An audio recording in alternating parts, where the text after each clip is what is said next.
I walked over to Gene. I said, Gene, you brought him a set of gears. He said, you got to apologize. I said, apologize? I said, tell you what, you stick them gears up your ass. How's that? Here's your apology for you, right? I'm Pete Pernesiglio. This is the Derek Pernesiglio Show. And I want you to know I taught him everything he knows. Thank you for watching. Get out, drive you! Hey everybody, and welcome to another episode of the Derek Pernesiglio Show. And this season we have another special guest. We had my brother on a few weeks ago, and now this guest again bears the same last name as I do. He is a member of the Northeastern Midget Association, a lifetime member in the organization, a member of the NEMA Hall of Fame. My dad, Mazda Pete Pernesiglio. Dad, thank you for coming in today. You're welcome. You're welcome. Thank you for having me. This is you probably figure I'm going to be swearing a lot, but if you piss me off, you're going to get it. That's for sure. But thank you anyway for having me on your show.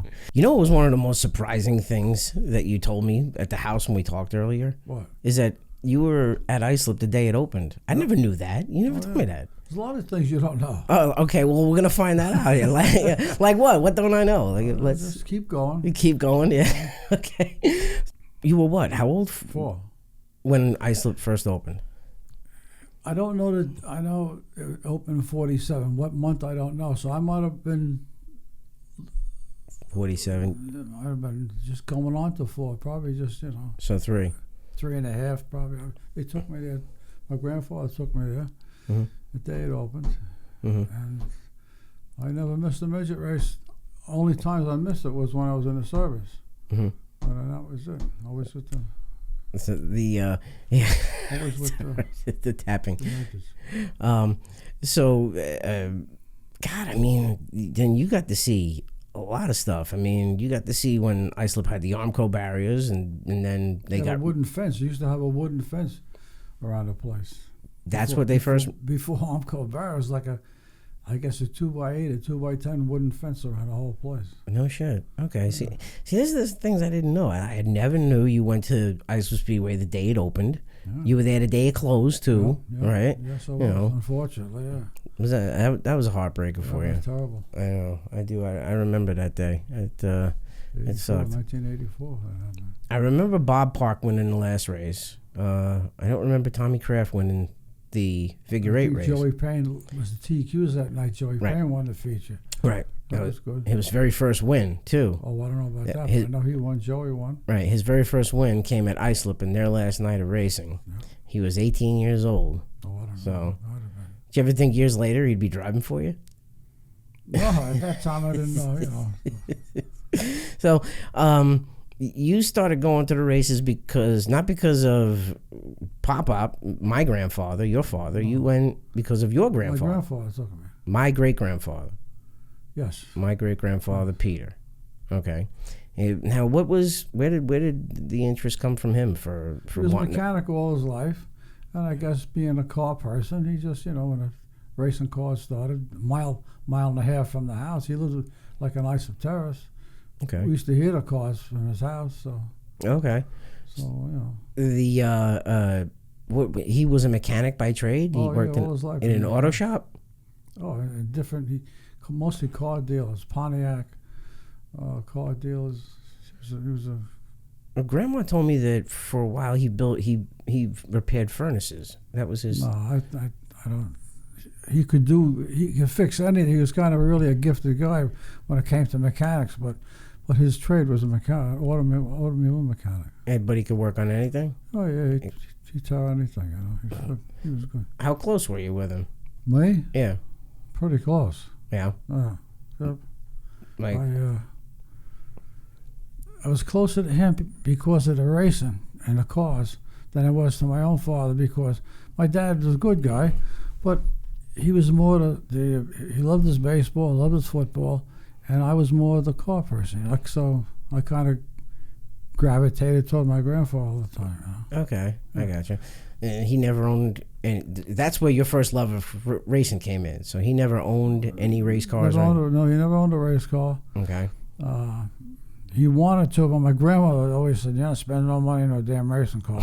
So that was the end of that. But we just enjoyed going to the race. Went to Deer Park Speedway. I know they took me to Deer Park. That I don't remember at all. That you were just too little? I was probably, I don't know when they took me, I don't know. But I know they told me I've been to Deer Park. And then always Islip won it. Always Islip. Always Islip. Now, over the years then, I mean, he took you to the races as a kid. He didn't... You just went just for fun, right? What do you mean? Just to go enjoy yourself. Oh, yeah. Just went to the races. Right. And what were you telling me? They had, like, guys there that were, like, showmen, right? What was the back guy? Then it was they had it was who are the characters you were telling me about? Some people I remember was a guy by the name of Pickles Bicklehop. Pickles Bicklehop. Yeah, what a name! I think his real name was Herman, if I'm not mistaken. Pickles is better. Herman Berkeley, yeah, but they called him Pickles. And then there was Herbie Helt, and then there was a guy called the Masked Marvel. The Masked Marvel. The Masked Marvel. Yeah, this guy used to wear a mask. If he took it off when he went in the pits, I don't know, but on the racetrack he wore a mask. I guess he didn't want nobody to know he was driving midgets back then. Because you could get in trouble, right, for racing with your I don't job know. or maybe something, he right? was underage. I don't know. I have no idea. But I thought that was like if you were in the military, you couldn't race or anything because there were a lot of guys. Supposed to. I mean, especially the service you weren't supposed to. If you got hurt, you're in big trouble. Mm-hmm. But the Masked Marvel. The Masked Marvel. Yeah. Like what kind of mask was it? Was it just I remember as a kid, it was just a black. It was just a black mask. It was just a black mask. Yeah, that was it. The Masked Marvel. Yeah. I wish. It's unfortunately Marty Himes passed away a month ago, maybe 2 months ago. I forget. And he would have. I'm sure he's got everything on that place. Yeah.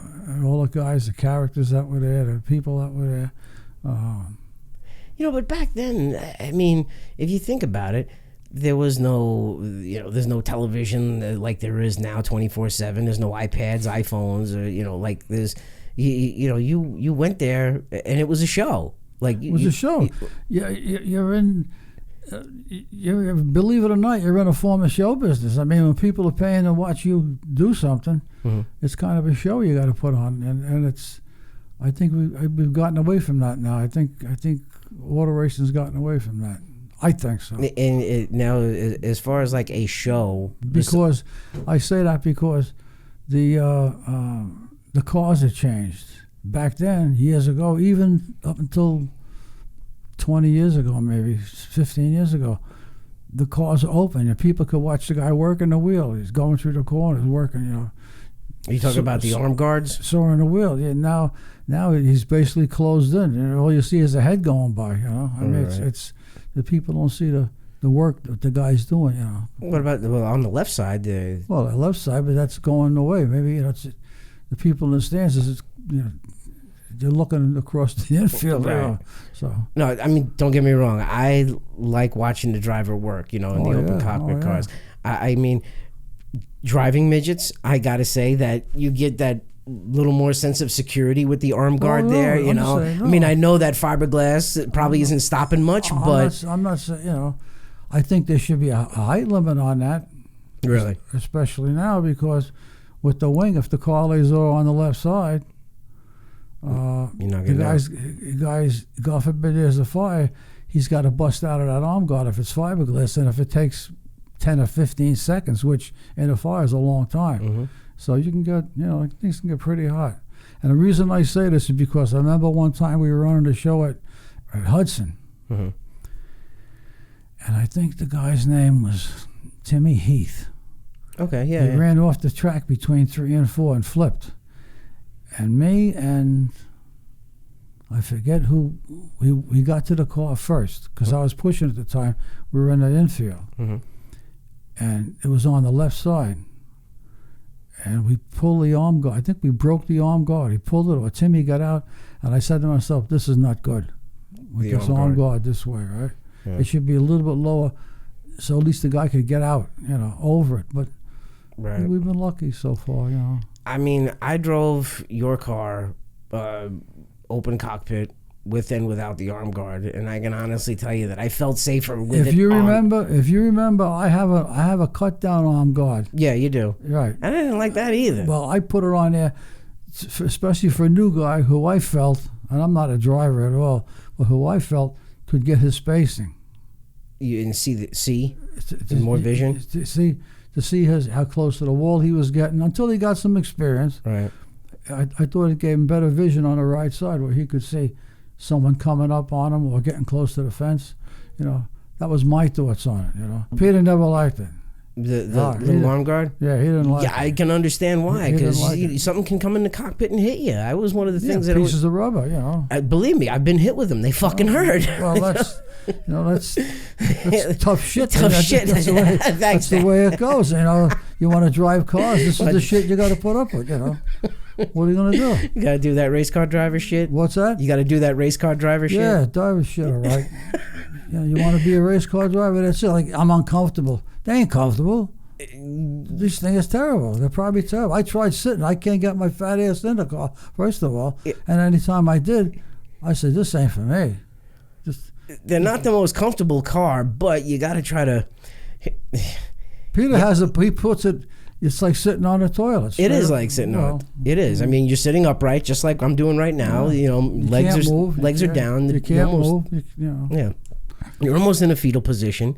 You know, you're driving the you know, you're turning the wheel like this. It's not like this in a car. You know, I get it. It's not a comfortable car to drive, but for a driver to do better, it's good if they are comfortable. Speaking from sitting in the seat, you know, because I've driven some cars where, yes, I am uncomfortable and trying to push the pedals and something, but if I was in a car that I was fitted in and you felt comfortable. I understand, yeah. I could feel more of the car because my head was not distracted by, you know, a leg cramping up or your hip cramping up, or, you know, because there's a lot of times I crawled out of your car and I had to just sit on the ground because, you know, like my hip flexors in here were just all cramped up and hurting. The way it goes. So, it's tough shit. Tough shit. You want to race cars, just the shit that happens, you know, really, you know, what are you going to do, right? I know. Going back to the islip year. What were you going to say? No, I was saying nothing. I'm waiting for you to... You weren't too goddamn comfortable when you stuck my car on a wall at Thompson. Well, no, actually, I was comfortable. No, sure you were. Yeah, I know. Yeah. Just prior to that, you think I meant to put sticky car in the fence? Just wait a minute. Just prior to that, your brother and I were sitting by the pit wall and we were watching, and he says, "What do you think?" I go, "Give him another lap. He's going to stick this thing in the goddamn fence." And sure as shit, you stuck it right. I said to Peter, "See, I told you." Blame me. I said, you got out of the car. I said, okay, he's okay. The car's busted up. Nice going. Get in the pits. What happened? Oh, I ran out of talent. Oh, really? You just stuck my fucking car into the fence. You run out of talent. I did. I can't help it. I was pushing it. I was trying to catch the guys in front of me and just, you know. And we saw it coming. I mean, Jesus, Derek. I know. Believe me. And like we talked about at the house, You run out of talent. I run out of talent, but whatever talent you had that day. Thanks. What it was too is I was running the dirt car for a couple of weeks before coming up to Thompson, and I think I screwed myself because I was driving it too hard on the right front because you know in dirt Well, we never had the car perfect setup anyway. I mean that thing always had. Sometimes that car never did the same thing twice. A couple times. That I can't even understand, but that's how lousy setup we used to put in it. But you know, but we saw it coming. I couldn't believe it. I said to Peter, "Watch this." He said, "Yeah, what? Yep, he's going to do it." Sure enough. I was going for it. You know. Oh well. I feel bad because Peter. I feel bad because Peter drove for you longer, and I wrecked more of your shit. So I apologize for that one. I know. So.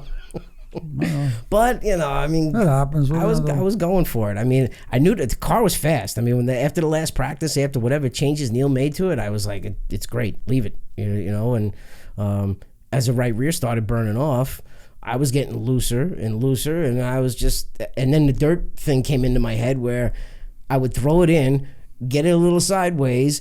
Slam the throttle to break the rear tires loose, and I would dirt track it off the corner. I hit the wall. I fucked up. Okay, what are You you? fucked up. That's all. I did. I fucked That up. happens. What are you gonna do? Well, you know what? If you don't bust them up once in a while, you're not trying. So Thank you. Yeah, That I hear you. I was going for it. I don't say go out and use it as a battering ram, but you smack it up once in a while. What happens? What are you gonna do? I mean, well, Peter's worst wreck came when he didn't come at the track. Oh, that wasn't good. The train station. Yeah, that wasn't good. Yeah, let's start with that actually. Let's start with that because we talked to Peter about it, and give us your take on the story from the day. That was my fault.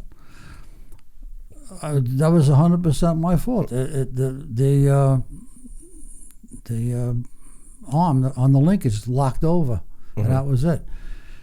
And the kill switch wasn't on the steering wheel. I temporarily put it. I was making a change or something for some reason. No, because everyone who ever drove my cars, I always had the kill switch on the steering wheel, and every driver accidentally hit it and shut the engine off. It always did it. So I was going to put it in a different spot in the steering wheel. Didn't have time because we're going to rush in to get it just to fire it up, and I tie wrapped the switch to the roll bar, to the cage, and when the thing locked over, Peter just said, "No, I'm not taking my hands off the wheel." He held on, Yeah. and it went over the sidewalk, through the fence. That was not a good day. No, I know. I was quitting. I was quitting racing. I was quitting. Why? Because I said, Jesus Christ, they almost killed my kid, right? And I got the car home, put it in the garage, and I had the whole week off because we were getting ready to start the season. We took the whole week off vacation. And it was a Sunday afternoon. Monday morning, Ellen said to me, "What are you doing?" I said, "Nothing. I watch television." She goes, "Why don't you go out in the garage and start taking that car apart?" I said, "What are you kidding?" I said, "I'm done. I'm going to get rid of it. Whatever thing, it's bent up now. The chassis is all twisted. I'm done. I'm not racing no more." So she said, "Listen, do me a favor." She said, "Go out in the garage and start taking the thing apart." She says, "You're going to be a miserable bastard all summer. If you don't, get out there. Somehow we'll get the money to fix it." I said, "Okay." So she was kind of gave me the push to she knows y'all too well. Yeah, she said, "I ain't going to put up with you." So she said, she did that for her own sanity. Oh yeah, you'd have drove her nuts. Oh yeah, she don't give a shit about. Yeah, I know. You would have drove her nuts. And then I stripped it down, called Phil DeMario, and because Phil built that car with Jimmy Rita. That was a Rita car. Right. And Jimmy built beautiful cars. Oh, it was a beautiful car. And I called Phil. I told him, what happened. He said, "Okay." He says, "Bring it on up, strip it down, bring it up, and we'll see what we can do." So I brought it up to Phil, and he fixed it. It was almost twisted pretty good. He fixed it nice. He did a good job. Okay. And it was. I remember the whole both front rails were like at a 45-degree angle. Yeah, went over the. I said to him after I thought about it, I said, "Jesus Christ, I wish this thing took off like that on a racetrack." Yeah. It's just, all I know is you told him, take it out one last time. There's always that last time. Feed it. You were like put it to the wood because I want to see if it's taking all the fuel. I remember you telling him that, and he did. He did. And I got pictures somewhere of the skid marks. I know. I got them someplace. I got to find them. Yeah. I go through my old albums and pictures, but I got that picture somewhere. Not of the car going over the tracks, but of the skid marks, him trying to stop it. They were long. They were. I know. He was locked up for a while. But that wasn't. I knew something was wrong when I heard the motor go what? Yeah. That was it. And when I turned my head, after that, all I saw was the electrical explosion. Yeah. And I went running. You went running. You remember yanking me off the fence? That was not a bad no. I remember telling him get away from the third rail. Yeah. I remember that. I remember going to climb over the fence or going to scale across the fence, and you grabbed me by the back of the shirt. You were like, "Get the fuck over here!" That was not a good day. And I played that number, April 28th, 1996. I used to play 428, but it never came in. What a day! It was my God. It was a bad day. No, I remember you were kind of walking around in a daze for a few hours. Even while we were at the train station, you were walking around in a daze. This is it. I'm done. Yeah. Okay. I was quitting. I really was. Yeah. But if one of us had gotten seriously hurt or killed in the car, would you have stopped? Oh, definitely. Yeah? Oh, that would have been it. Yeah, really? No more. Okay. No more. What about seriously hurt? I expect an injury here and there. You know, how do you put a Price on it? a price on, or how do you rate an injury, right? But you're gonna hit your arm. You're gonna get this. You're gonna get that. You hit the fence. You're gonna get your bell rung a little bit. You know. Mm-hmm. But really something bad, I would have to stop. I wouldn't have continued. Really? Especially after that. That was it. I was quitting. I really was. That was going to be it. But I know it's. I know it screwed you up for a while. Ellen said, "Get your ass out in that garage. You're going to be miserable all summer." So. Oh, God. Going back now to the islip years, you were there as a kid. Who were some of like the legends that were there when you were racing? When I was racing? Mm-hmm. And this was only midgets, right? And there were no other divisions at islip. No, back then, no. It was back when it was always just the midgets. There was guys like Dutch Schaefer, Johnny Coy, Old Man Coy, Johnny Coy, Len Duncan, Chet Gibbons, Len Duncan, wow. Herbie Helt, guys like Bill Schindler Tony raced Montana, there? Andy Furchi, all the old timers, you know. Okay. But, what were they winning back then? Was it big money, or I mean, do you know what it was to win? Back then, if a guy made $40 or $50 a night, he supplemented his income. He did good, but they'd run 4 or 5 nights a week back then, years ago. At islip? No. Oh. They were all over. So a guy would supplement his income. But so what would they do? Like Freeport Friday night and Friday night, and then islip, and there was a whole circuit. They used to go Danbury, Connecticut, and down into Jersey. They were. Now was this ARDC? No. They had all different clubs then. Okay. ARDC was formed, I think, around 1939, 1940. Okay. So they were around, but there was other clubs around too. You know, NASCAR had a midget division. Right. In the 50s they had 53, 54. They had a. Coy won it, right? Coy won it 1 year, yeah. And I think a guy by the name of Jim Whitman, I think, won it 1 year too. I think. I thought Nick Finoro Sr. won it 1 year too. Nick Sr. Because he was showing us Nicky Finoro Sr. Yeah, I think he did. Yeah, because he was showing us his NASCAR championship ring. He was quite the shoot too. Was he really? You got to see him run? I don't remember, to be honest with you. Yeah. But the only one I really stuck out in my mind was Coy, Johnny Coy. He was unbelievable. He had islip wide. It was if you beat Coy, you did something at islip. Really? Oh yeah. Okay. What were you telling me about the blindfold? You could blindfold him? To who? You were telling me something like you could blindfold Johnny and he could find his way. I told Johnny Coy Jr. a couple of years ago, we were sitting talking, I think it was at Seacock. I said, your old man, I'm convinced he had islip down so good that he wouldn't turn race laps, but I bet you could push him off, and I bet you he could circle that track twice blindfolded. Without hitting the fence. He might not do race speeds, right? But he had that place wide where he knew his point. I'm telling you, the guy was. So he had it down. He was. So great grandpa was taking you to the races as a kid. Do you think now? I mean, you said you had a good bond with your grandfather. Do you think now that you're getting that again with Michael? Now if he keep his mouth shut, he always got something to say, that guy.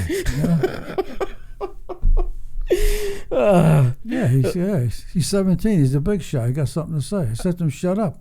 Yeah. The only time that kid listened to me, I gotta say, well, he listens. He's a good kid. But now he's mounted. He's 17. He knows it all. Right. At Oswego, we went to Oswego. Yeah. And they asked 6 light cars to fill in at the start of the midget feature, the full midget feature, and he did. And he asked us, and I said, Peter, he wanted to try a couple of things. So I said, use this as a warm up. But And I said to Mikey, I said, these guys are going to come fast. 4 or 5 laps, they're going to start lapping you. The first guy laps you, you pull that thing down and bring it in. Don't stay out there and get nobody's way. This place is too fast to be messing around. And he listened. He did. Okay. Yeah, but now he's a pain in the ass. You know? So for the he's got a girlfriend. Forget it. Now the girlfriend comes around. Nice kid, but hey, Mikey, you're gonna play. You gonna play with your girlfriend? Or you want to play with the car? What are we doing? Well, probably wants to do both. Oh yeah, sure. Oh yeah. It just got me off of my train of thought about what I was going to tell you next. But when I'm trying to explain to the people that are listening or watching, there's NEMA midgets and then there's NEMA lights. Yeah, right. Now the NEMA lights are the Ford Focus motor cars, and then the NEMA midgets are the full-blown 350 horsepower. Plus horsepower, right. I mean the Focus motor's got like what 225, right? No, I don't think so. I think they're like between 180 and 195, maybe 200. Okay, I think they're all. Let's approximate it. 187, 188. They're all about Right, so so generally around 200. Yeah. Okay. So, but yeah, that's what I was trying to explain. Like the full midgets are way faster than the Focus cars. Yeah. But he did good. He listened. Yeah. And then he went out and he drove my car, the S-Line. He drove that, right. And he stayed out of people's way, and he kept it straight. But he listened to you, and then when he hopped in the light feature, he led part of it. He almost won the race, right? Then he started on the outside pole and where at Oswego. Didn't he finish third there or something? I think if he did a pretty decent finish. He might have. I don't remember. Peter showed me the video when you guys ran there, and all I remember him is just telling him, you told Peter use it as a warm up, and then as soon as they lap you, get your ass off that track because these guys are going to come fast. Right. When he pulls the helmet on, he becomes a different person. Yeah, he is. He's a goofy 17-year-old, but he's different as soon as he gets in that car, And then he gets out, he's stupid again. He's just first thing he does, he grabs his phone. Okay. Starts playing with the phone. Yeah. I told him it's this year. I'll wing that fucking phone across the pitch. Michael's gonna watch this. I don't care. Okay. All right. Just the other day, you're not an easy car owner to drive for, I know. Okay. I used to tell you, don't impress me. I don't want to be impressed. I don't have to be impressed. Why?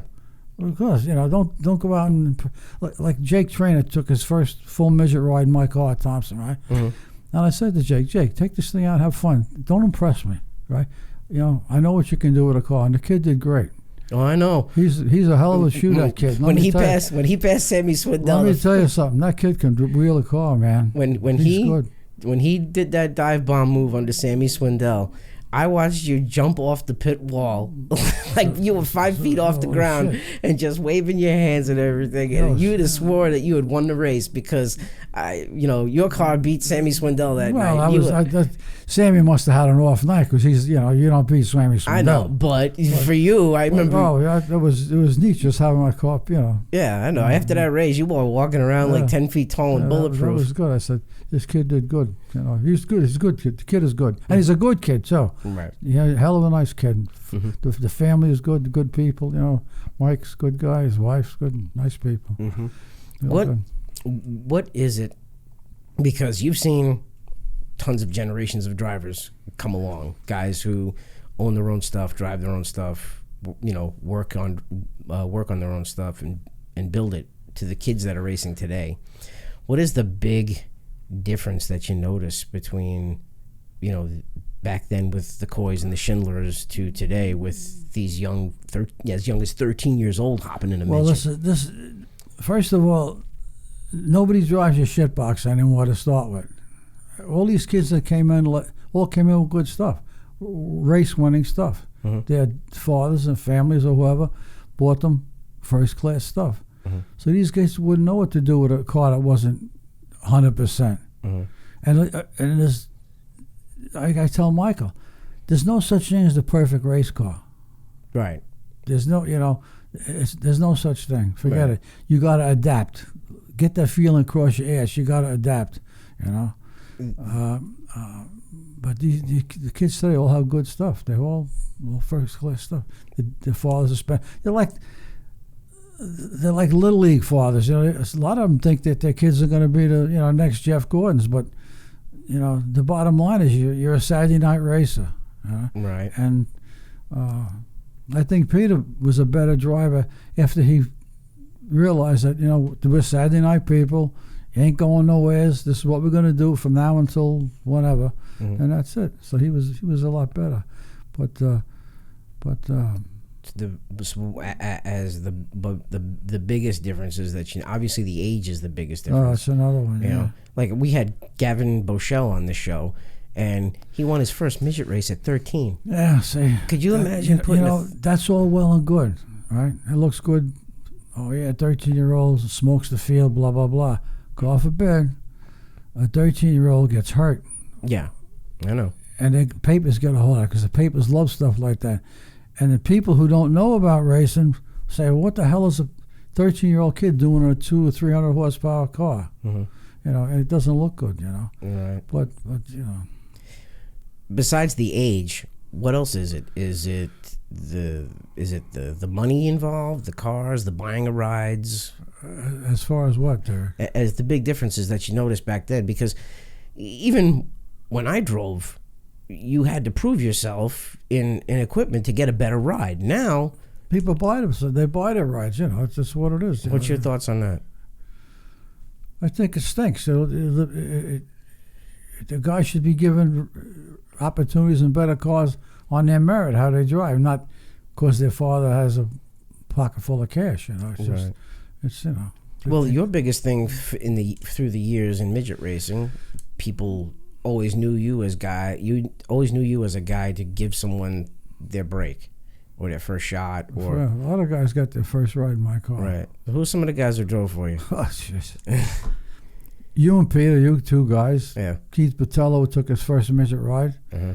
Greg Storr took his first midget ride in my car. Donnie Leah. Too. Donnie Leah at Donnie Thompson. Leah he hopped out of Thompson. Uh-huh. Barry Knight. Yep. Steve Park drove for you, right? Not the Steve Park that. Okay. Different Steve Park. Different Steve Park. Jesus, so many guys. Noki drove it for you a couple times. Noki right? took it out one time. We couldn't figure out the hell was the matter. He took it out at Star. He gave it a hell of a run at Star. Did he? Who else? Noki was unbelievable. Oh, he's good. Right. Jeez, I can't. A lot of guys over the years. A lot of guys. Besides first timers, but Jensen Picardo took his first run. Yeah, Jensen. Who else? John Studley. John Studley. Yep. John Studley. A lot of guys there. Scott Wolf. Scott Wolf drove. Yeah, he took it out for a warm up. Yeah, I know a lot of drivers over the years. That kid up in Beach Ridge. Yeah, tell me that story. Tell us that story of what happened there. Brian Cleveland was driving my car, and he got stuck out on 95 in a traffic jam, and he called, and they were getting ready to push the cars out for the warm-ups. So I said, I think Peter was driving Chris's car at the time, the 00, I think. I remember whose car he was driving. And I said to let's push this thing online, so in case Brian comes, he can hop right in and take it out in the warm-ups. Well, Brian never showed up because he was still stuck. So I saw this kid standing by his car. I said, hey, you. I said, you ever drive a midget? He goes, no. I said, you want to warm this one up? Oh, yeah, he says, right. So I didn't know anyone. Didn't notice it. It could have been anybody. I was getting pissed off because Brian was in the show, and I was getting pissed. Gotta get out. You get pissed? Yeah. No. Oh, yeah. So anyhow, he hops in the car. I saw him just stick it in gear, push it, throw the switch, and it'll go. Right? Sure as shit. He goes, and the thing starts it up and goes, and he's going good, real good. Mm-hmm. Right? So after the warm up, he brings it in. He goes, hey, thanks a lot, blah blah. I sit down and listen. If my guy don't show up for some reason and it's really heats, you're in it. Oh yeah, it's no problem. Okay. Drew Fenora come on because Pete, who's in your car? I said, I don't know. He says, what do you mean you don't know? I said, I don't know who that guy was. He said, what the hell are you talking about? Where was he? I said, he was just standing. I asked if he was running. Really? I said, did he screw you up? He goes, no, the kid is goddamn good. He said, he got that thing around pretty good, right? And you don't know who he was. I said, no, I have no idea who this guy was. Yeah, but who did you later find out it was? It was, what was it? Who did you later find out it was? It was like the track champion or something, right? Well, I brought the car back to the pit, And I had a couple of minutes. So I walked back to where the car, where these guys were, late models were, Mm-hmm. and I went to the car next to his. Mm-hmm. And I said to the guy, "Who's that guy?" I said. He said, "That's Steve Barry." I said, "What's his deal around here?" He goes, "Oh, he's a late model. He's the champion, late model champ." So okay, good, thank you. What I don't know who it is. So I was. You put the late model the track late model champion in your car. No idea who he was. No, he wasn't at all. Didn't know who he was. I had to have somebody to warm it up. I was getting pissed off because Brian was late. Well, not his fault because he got stuck out in traffic, All right. And I got pissed off. I said, "Hey, you, come here." I said, "You want to?" It's not the first time you've done that either, right? Have you done that a couple of times? Just grab somebody at the track? Not. I did. Roy Daniels drove my car. We picked him up. Mm-hmm. Harry Weed brought him over years ago. Mm-hmm. And Roy was funny. Roy was funny. And then I forget. I think that was the only one ever said, "Hey, you, come here." Mm-hmm. Now, why midgets your entire career? Why not?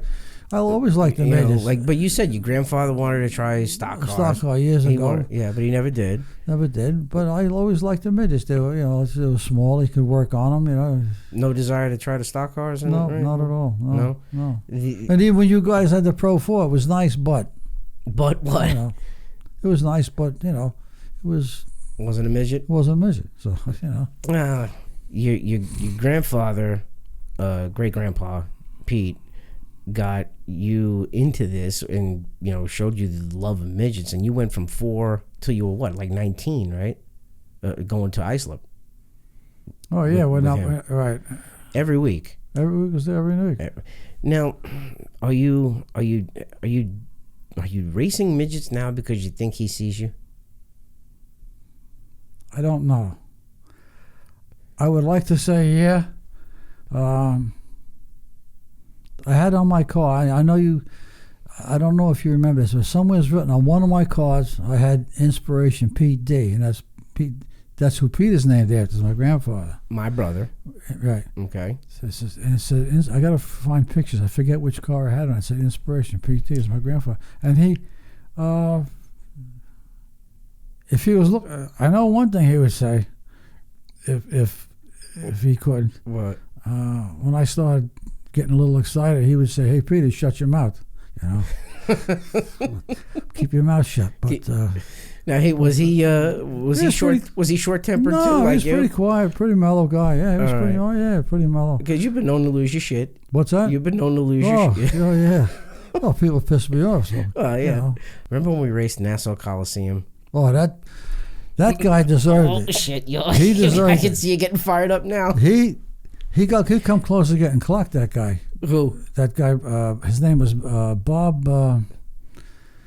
I forget who it was, but I can't forget his last name. But he pissed me off. He wasn't going to let the car start again, right?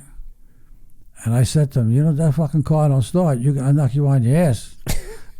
And he let it start again. Yeah. We were sitting up in the grandstands, and obviously, Nassau Coliseum's small, and over all of those race cars in that huge Coliseum, I can hear you go, "What?" And you ain't starting. I go, really? I heard the race cars. I heard you go, "What?" Yeah. And then you went after some. You had something in your hand too. You were about to swing at it. I had something there. I had a collar or a piece of. I had something I was going to throw at him, but he said, he's all right. Let it start. Let me race him and beat the shit out of you. And then we had, we had a meeting after that because he was going to have another race, right? Mm-hmm. And there was another meeting, right? And at the meeting, he said to me, "And you were out of line." I said, "Really?" I said, "You come close to getting knocked on your ass because we come here to support you, and you're going to pull your funny shit, not let my car start again." No, not really. But it was actually a good day for you guys. Didn't you get a top 10? Oh yeah, he beat and banged his way back to. That was great. We put a left front tire on the left rear to get staggered up. It was disgusting. It was terrible. There's video of it, right? Somewhere there's a video of the Coliseum. Right. Yeah, you're right. I have it. I have it at home. I gotta dig it out and find it. Someone did a Eastern Midget DVD, and it's on there. And it's on it. You got it. I have it. Yeah, I have the DVD at home. And there's the pictures of the car in there. Yeah, sliding. That was the Hilligas car. Yeah, that's not used to be the O'Hara Checkerboard 75. Right. Now it's restored to that car again. But yeah, that was some day. You had me pissed off, that guy. You know what's funny is that you have always owned midgets with great pedigree behind them, because your first car was the O'Hara Checkerboard 75. Famous car. Everyone knew that car. The second car was Ralph Miller's number 3. Right, which almost won the championship, or almost won the championship. I don't know. Doug Cleveland would know that. Mm-hmm. Dougie would know that. I bought that one from Sammy Goulet. Okay. And the Edmonds car, that was the Edmonds car. After that came the Reader car. I got that from Bob Resco in Jersey, which was John Heidenreich's car. He won the Hut 100 with that car. Yep. Okay. So then after the Reader came the Stealth, and that was from Keith Koons. That was a Keith Koons car from out in Indiana. I went and got that one. Yep. That was 1997 championship USAC car, right? Jason Leffler drove. I think it was 97. I think car was built in 97. Yeah, and they won the championship. I got Jason Leffler's seat in the garage. It says Jason on it. Really? That's his seat. Yeah, I got it in the garage. You have Jason Leffler's seat from Keith Koons' car. Jason 71. It said that's the one he used to drive. The black. Oh shit. Yeah. You ever thought about sending it back to Keith? No. Why? Why? Well, it's just sitting in your garage, right? It's only like a 1-layer seat or something, right? It's an older style seat. It's not. Right. It's not something you're gonna put in a car, right? No, I wouldn't. I don't put it back in the car. No. You ever thought about giving it to him? No. Oh, well, okay. I thought it's my seat. I'm keeping it. That's it. It's my shit, huh? My shit. I'm having it. I bought it. It's mine. I bought it. I paid for it. It's my fucking seat. So, go ahead. What were you gonna say? No, I said, it's my seat. That's it. That's it. Okay, I got you. So then after the Stealth car came the Western Speed Beast that Billy Weiss drove and Santos drove. Peter drove that. Peter bought that one. Yeah. Peter bought that car. Still part of the fleet. Right. He bought even the light car. Even the light car was a former Seymour car. Oh yeah, the light car. Yeah, Bobby. It was Bobby's car. So you've always had cars with good pedigree. Yeah, screwed them up. Yeah. Well, we didn't have the budget. Everyone else did. Those from that raced in NEMA knew that we were. What was it that you called it? You said we were homeless and lived in the truck. Like homeless people at a race car used to sleep in the back of the truck. Like homeless people. Yeah, but and then people took us in. All right. Now, when I say homeless, for the people listening or watching, we had your old F-150 truck with a slide-in it, right? Yeah. And it had a bench on each side, and you could slide a wood plank in the center to make the whole thing. Yeah, we used to sleep back there. 4 of us. And I used to sleep there, and oh my God, Jesus Christ! I remember rolling over and banging into each other, and like I say, you were like homeless people with a race car. It was feet smacking into the air tank as I rolled over at night. I remember all that. Freezing my ass off, eating breakfast on the tailgate at Thompson in the wintertime. I remember that. So then people took us in. Yeah, that's how we met. The stores and who else? Oh my God, we stayed at Roy Daniels. We stayed with the stores. Paul and Barry Carol, Knight. Barry Knight. We stayed at Chalk and Rose. We stayed at Stevie Eldridge. We met Stevie Eldridge by accident. Because he wrecked into you, right? Yeah, the year before he climbed over. I think Roy Daniels was driving the car. I got a picture somewhere of that one. Okay. And Roy spun and Stevie had no place to go and climbed over it and flipped. And the next time we were racing, I said to him, we went to the store, and I said, hey, how you feeling after that wreck? Oh yeah, good. So, okay, good. So how you guys doing? All right, blah blah. We got to talking, and he says, where you staying? I said, we're gonna stay in the back of the truck. He goes, nah, stay at our house. He said. So we started staying at Stevie's, then we started staying at Paul and Carol's. We started, everybody took us in like Right. Homeless people. Like homeless people. Well, they knew we were towing all the way up from Long Island, and nobody really grasped how much of a trek it is to get off the island and then up into the Northeast, because going through the city, crossing the bridge. It's not easy. Right. And people got the idea you go through the city. You don't. You go around, of course, over the bridge. But people say you got to go through the city. You don't go through the city. You go around the Bronx and over the Thorx Neck Bridge. So, right. It's you can still see New York. It's still right. I mean, let's face it. My closest track now is Waterford. 144 miles. Okay. So, So and now we're gonna go back because the first midget you bought in 77, right? 78. 1978. Okay. And the first race was 79 because we had to put it all together. Had the whole, I remember the day you brought the car home. I do remember that. It was a rainy day. Everything was wet outside. The car was a silver Zero. Yeah. When you rolled it in the got it from Georgie Schmall. How much you buy the car for? I'm gonna say $1,300. Really? I'm gonna say $1,300. I still have the half-ass bill of sale I wrote to George, and I got it. Really? Yeah, in one of my photo albums. Yeah, I got some. Yeah. Now Peter told me he remembers better than I did, but he told me that you didn't have a complete car. Like you had to piece shit together, right? It was a roller. It rolled on the trailer, but you needed to talk to him. You needed, we had to talk to our drive shaft. Had to make a motor plate. It took a while to put that thing together. And where'd the idea for the Mazda come from? Because that came from, I like doing things different. See, so prior to, I used to read about this guy Bob Lockhart out in Illinois, who had a Mazda engine, and it intrigued me. So, well, this thing is neat, a different type of motor, right? And I even wrote him a letter. He had a place called Will County Auto Records, and I wrote him a letter, and he wrote me back a nice letter, told me what he did, how he did it, right, and everything, right. And as far as what? As far as putting it in, what he did to it, as far as modifying it, took out the oil metering pump, and he did this. He opened up the ports. He did this, that, and I said, this thing is really neat, So I went to junkyards and I found one, and took it all apart. A junkyard motor. And put it. I'm trying to think. I can't remember.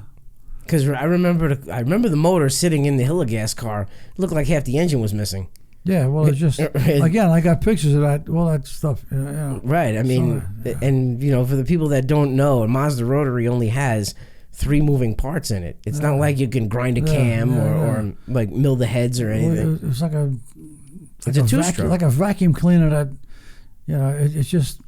it go. My problem with that car, or any of the rotaries I had, was keeping them cool because there was no water capacity in them. It was keeping it cool, and the jetting. When you got that thing right, it wasn't bad. But it was really designed the way we had it. I had a manifold injector on it, and I think that worked better than the peripheral ports we made for it. But the thing was always jetted for high RPM. Like you and your brother both drove it to Flemington, and it went pretty good at Flemington because you kept that thing wound up. Yeah. In fact, he almost walled it there, and so did you. Twice. Another wall job, you guys. Hold on. Wait a minute. Yeah. I know, you're going to blame Monty Wonder for blowing oil. Yeah, I know. I know all about it. Yep. I can't help it. If the leader comes across my nose blowing oil like a fucking waterfall, and at Flemington going into one at 130 miles an hour, it was good. I remember hitting that oil and turning the wheel and the thing just going right for the fence. And all I could think was, oh, this is going to hurt. And I remember feeling my chest tighten up, and somehow the thing just caught a bite and just started porpoising up the track and caught, and finally caught and went. And oh, you're telling me. But yeah, scared the shit out of that. That thing was designed for, the way I had it was designed for just high RPM, wide open. Gene's car was awesome. His rotary had, that thing was, I remember that thing leaving Black Streaks off the fourth turn, coming off the fourth turn at Thompson. And I said to myself, that friggin' car got some balls, man. Yeah. That thing had some swords, that thing. Well, Gene was also, multi-millionaire, and the thing was built.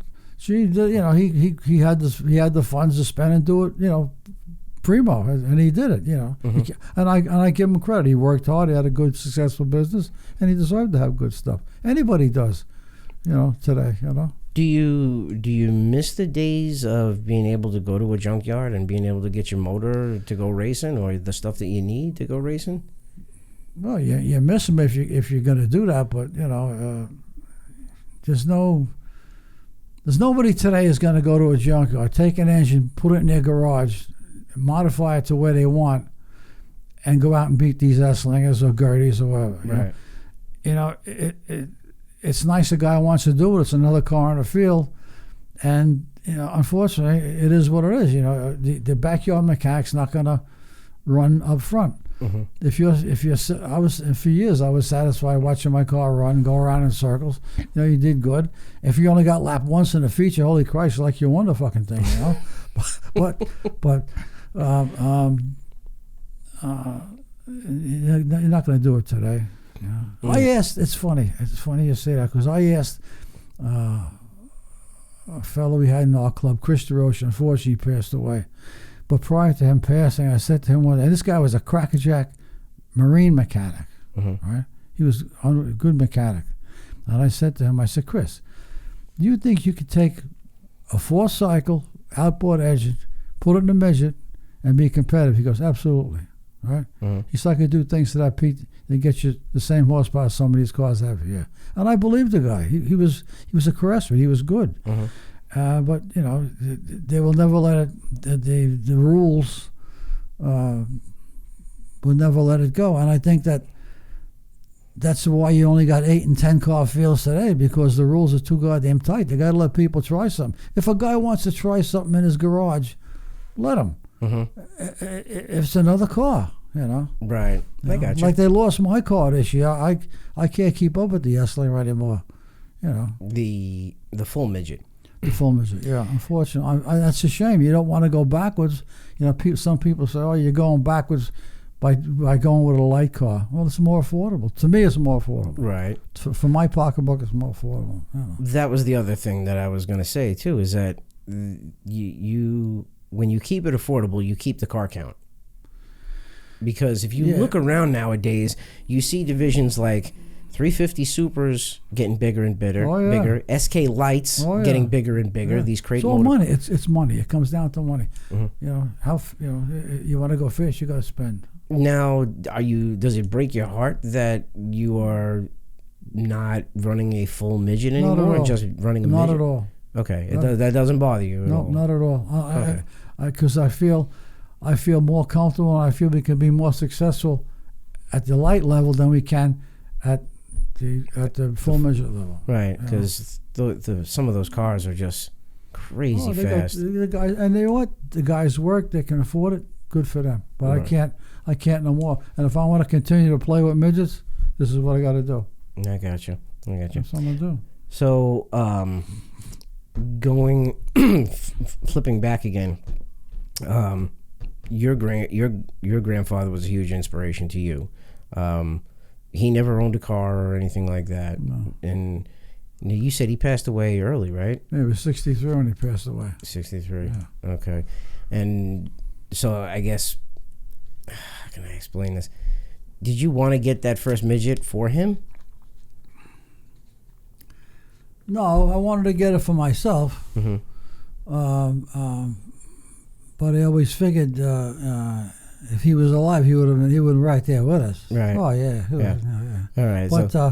But I wish I would have met him because I heard so many great things. Grandma told me about him. She said he could play the piano. He could work on cars. He could do anything. Yeah, he was self-taught. Well, now let's move up a generation to Pop. Your father. Oh boy. Now, tell us about him. Where do I begin?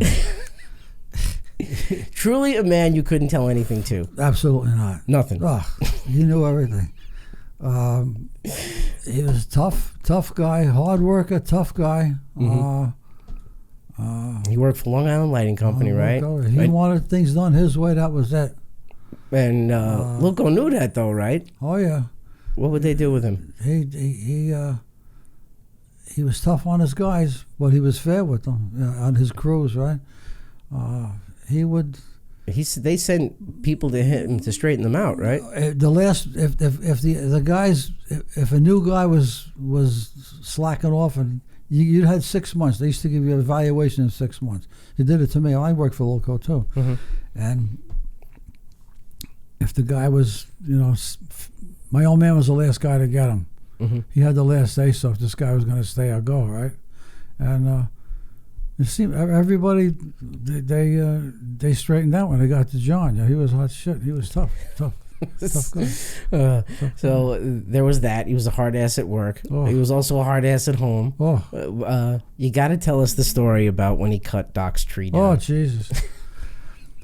The guy next door, his name was Doc. His nickname was Doc. His real name was Gordon, and he was a science teacher in the East Islip High School. And was he your teacher? No, he wasn't my science teacher. He had he lived next door to my mother and father, and he had a weeping willow tree in his front yard, close to the curb. And when this thing was in bloom, it had a lot of leaves on it, and the branches hung down. So my father said to me, Doc, you got to cut this tree down.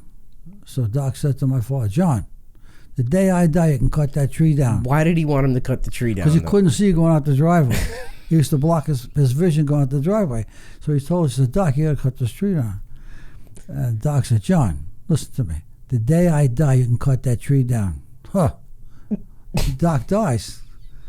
5:30 in the morning, Doc passed away, right?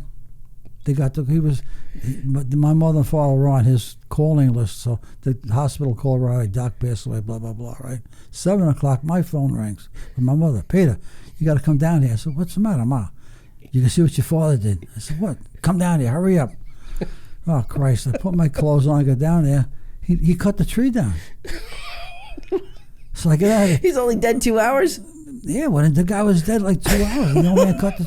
So... I get there, I said to him, what the hell did you do? Shut up and give me a hand. I go, what do you mean? What are you doing? He goes, better cut this thing up and hide it. It wasn't that big around, but it was a good-sized tree. So I said, what do you mean? What the hell are you, crazy? He says, no, his brother's coming in from Wisconsin. I called his brother. He's flying in right away. We got to hide this tree. I don't want to see. There's sawdust all over the ground and shit. I go, you got to be kidding me, right? So I'm out there just like it's like helping him. I had to help him how to get rid of it. Right. So he was cutting it up. My mother's in the kitchen window yelling out the window, God damn it, you're going to get caught, you guys. And he said, shut up, Evelyn. Oh, Christ. We had to hide it around the back of the garage, yeah. The day I die, you could cut the tree down. He did it. And 2 hours after he was dead, he did it. I don't think it was even 2 hours. Really? I really don't. God. He was rough, right? Oh, man, he was tough. But he was old school. He only had, what, a 6th grade education or something like that? 6th to 7th grade, yeah, because they all had to go to work. There was 8 kids in a family, and they were poor people. Right. And they had to go to work. Oh, my God. But he was tough, crazy. boy. He was tough. I knew so many things that he did. The fireplace. That's the court. When we went to court, when he left the scene of an accident. But in his defense, I got to say, it really wasn't his fault because he was getting off the parkway. There was like 3 cars, and one guy checked up, and the other 3 guys, and just tapped each other, right? No big deal. So they all got out, and they said, we're going to call a cop and report this accident. So they all decided that, there's no damage, so just let's go. So the old man said, I got an appointment, I got to go, I'll see you. So he left. he leaves, right? So after he left, the other three decide, geez, maybe we better call a cop. Well, sure as shit, they call a cop, right?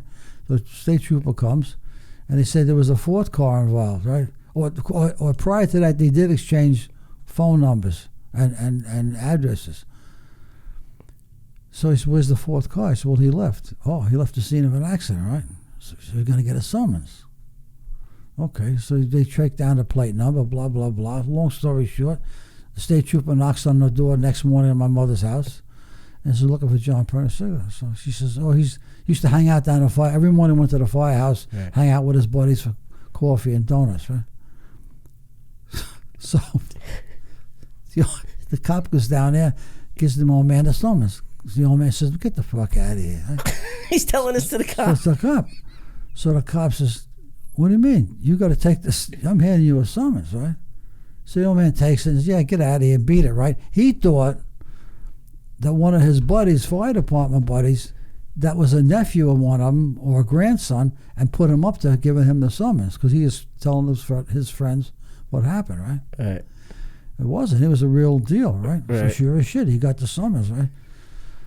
So I went to the police barracks. I heard you had to show up at the fire department to explain to Pop that, yeah, this is real.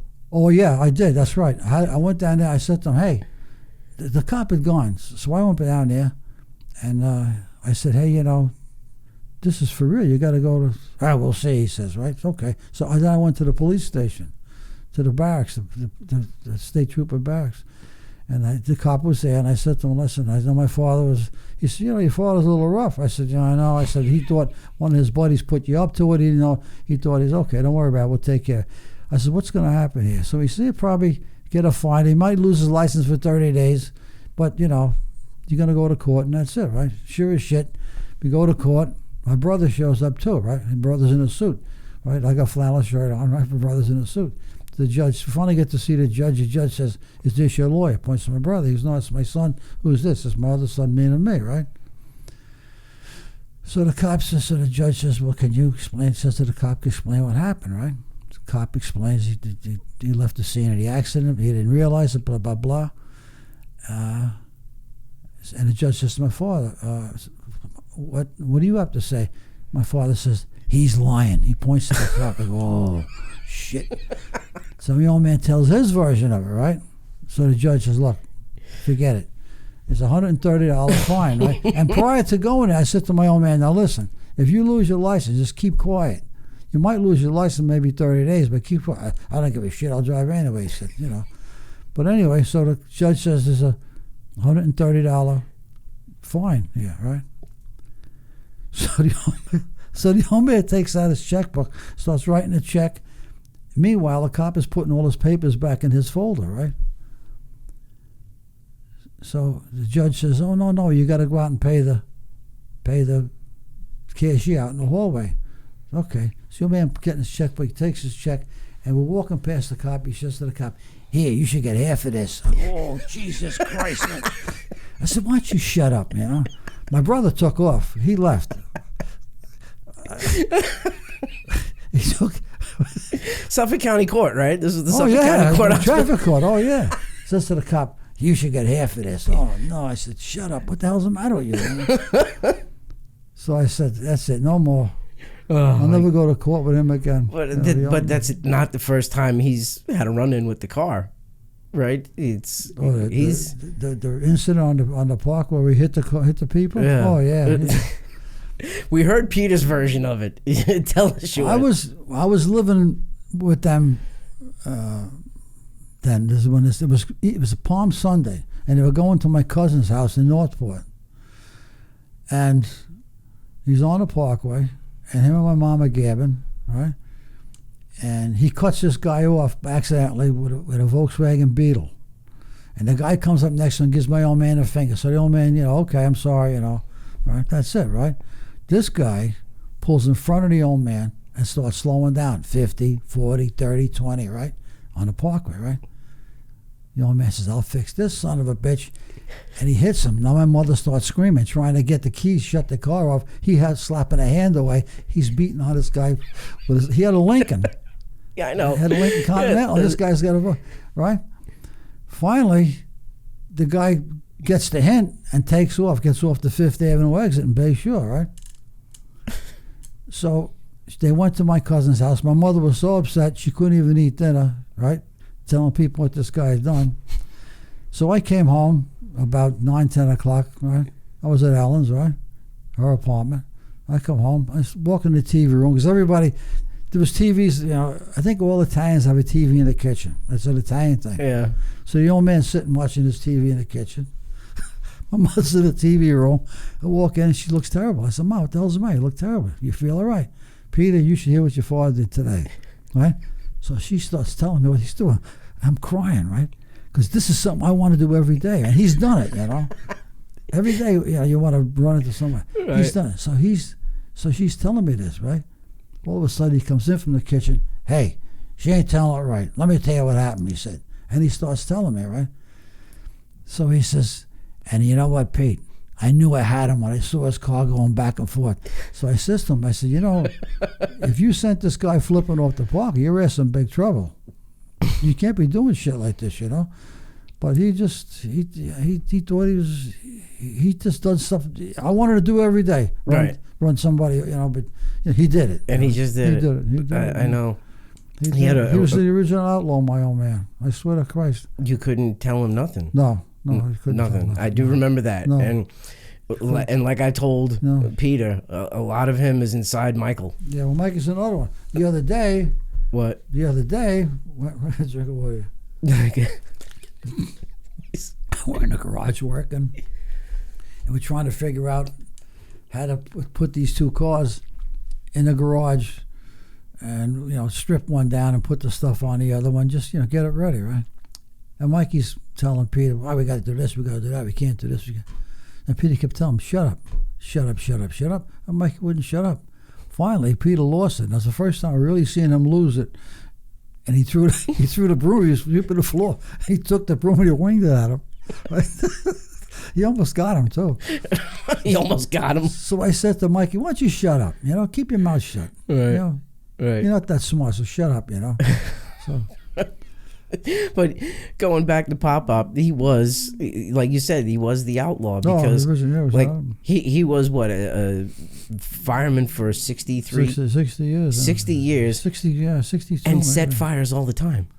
Well, in his own yard, though. Right. He wasn't a firebug. Right. He used to burn everything he burned in his fireplace in the back, you know.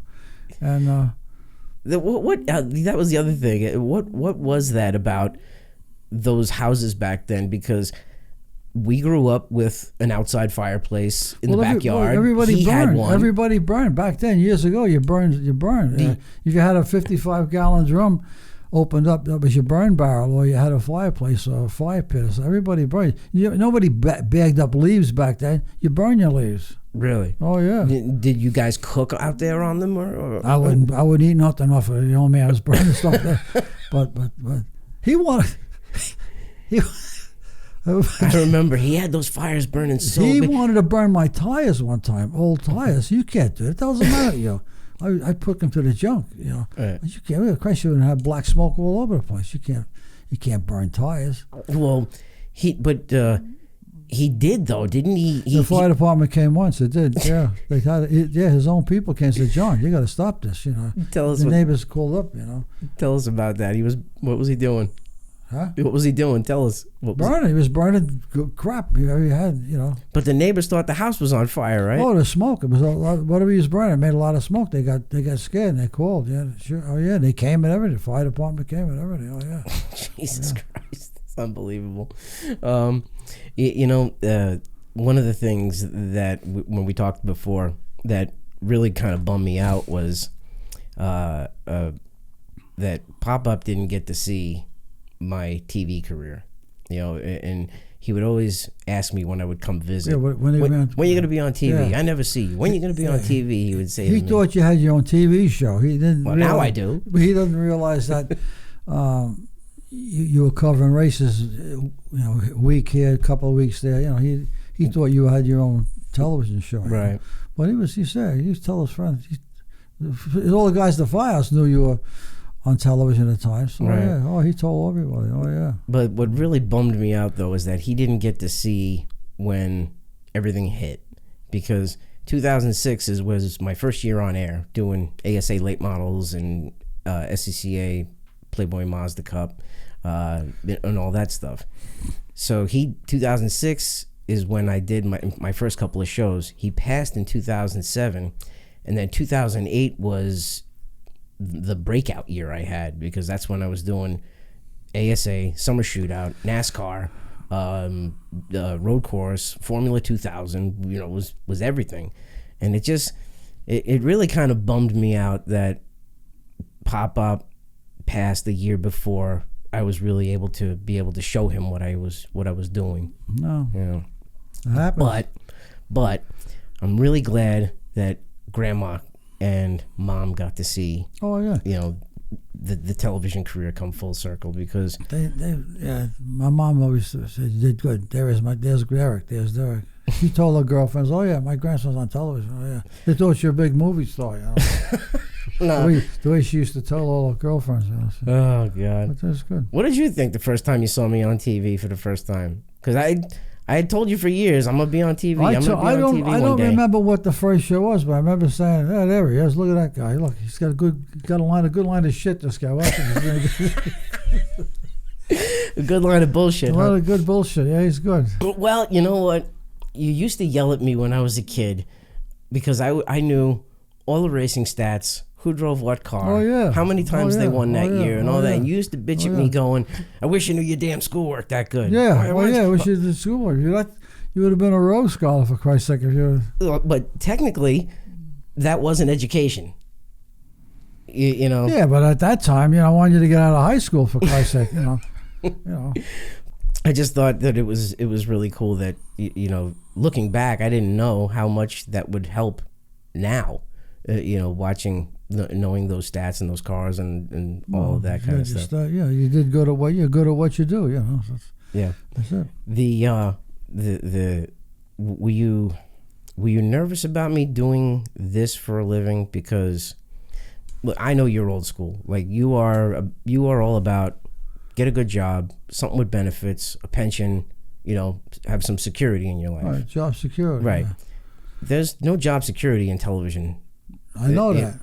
No show lasts forever, and you can get canceled anytime. So it is. Well, I'm concerned that you're not getting no younger, and the next 15 years, you can think about Social Security, and I don't know how much you're going to get out of it. You have no pension, but you do have your properties, which is good. You're a property owner, and you have a property, and that's worth a lot of money. So you'll do all right that way if you ever was to get rid of it. But you keep that, and you'll be in good shape. And I'm sure you're going to buy more, which would be a smart thing to do. Eventually, when we get a little more money coming in. So when we get a few more subscribers to the show. So there you go. But no, you got that to look back on, so you have something to build on. If you didn't have that, I say get your ass out and get a job. 9 to 5 job, right? But you're doing all right. So there was something I got to tell you that it didn't make the cut when I was talking with Peter, because he said to save it for you. Yeah, what? For your episode. Let me hear this. All right, you're gonna have to bear with me on this one. And I know this is gonna sound really weird coming out, but the early years of my career were a huge fuck you to you. To me? Yeah. That's nice. Let me explain, all right? Yeah, please do. I want to hear this. This is going to be good. Yeah. You might have to shut this thing off. Why a fuck me to me? Because I don't know if you remember it. I remember it because it was bad. I was delivering parts one day. I come home just to have lunch quick. And this is as I was getting all my stuff prepared to go to college. This is before I left to go to college to go for television. Come home. I forgot what happened, but you and I had words. We got into an argument, and you said something along the lines of, you'll never make it on TV. You think you're gonna go to college? You're not gonna do shit. And I remember getting so pissed off at you, and I just turned to you and I just said, I'll be twice the man you'll be, and I'll be twice the person, and I'll be, I remember saying a few things, something like that. Well, I'm glad you did it despite me. Well, 'cause you did good despite me. Once I said that, you got up off the couch. Let me finish. Once I said that to you, you got up off the couch and you came at me, and it came to blows. We were throwing hands at each other, and Grandma was there, and she got between the two of us, and she started crying, and it was bad.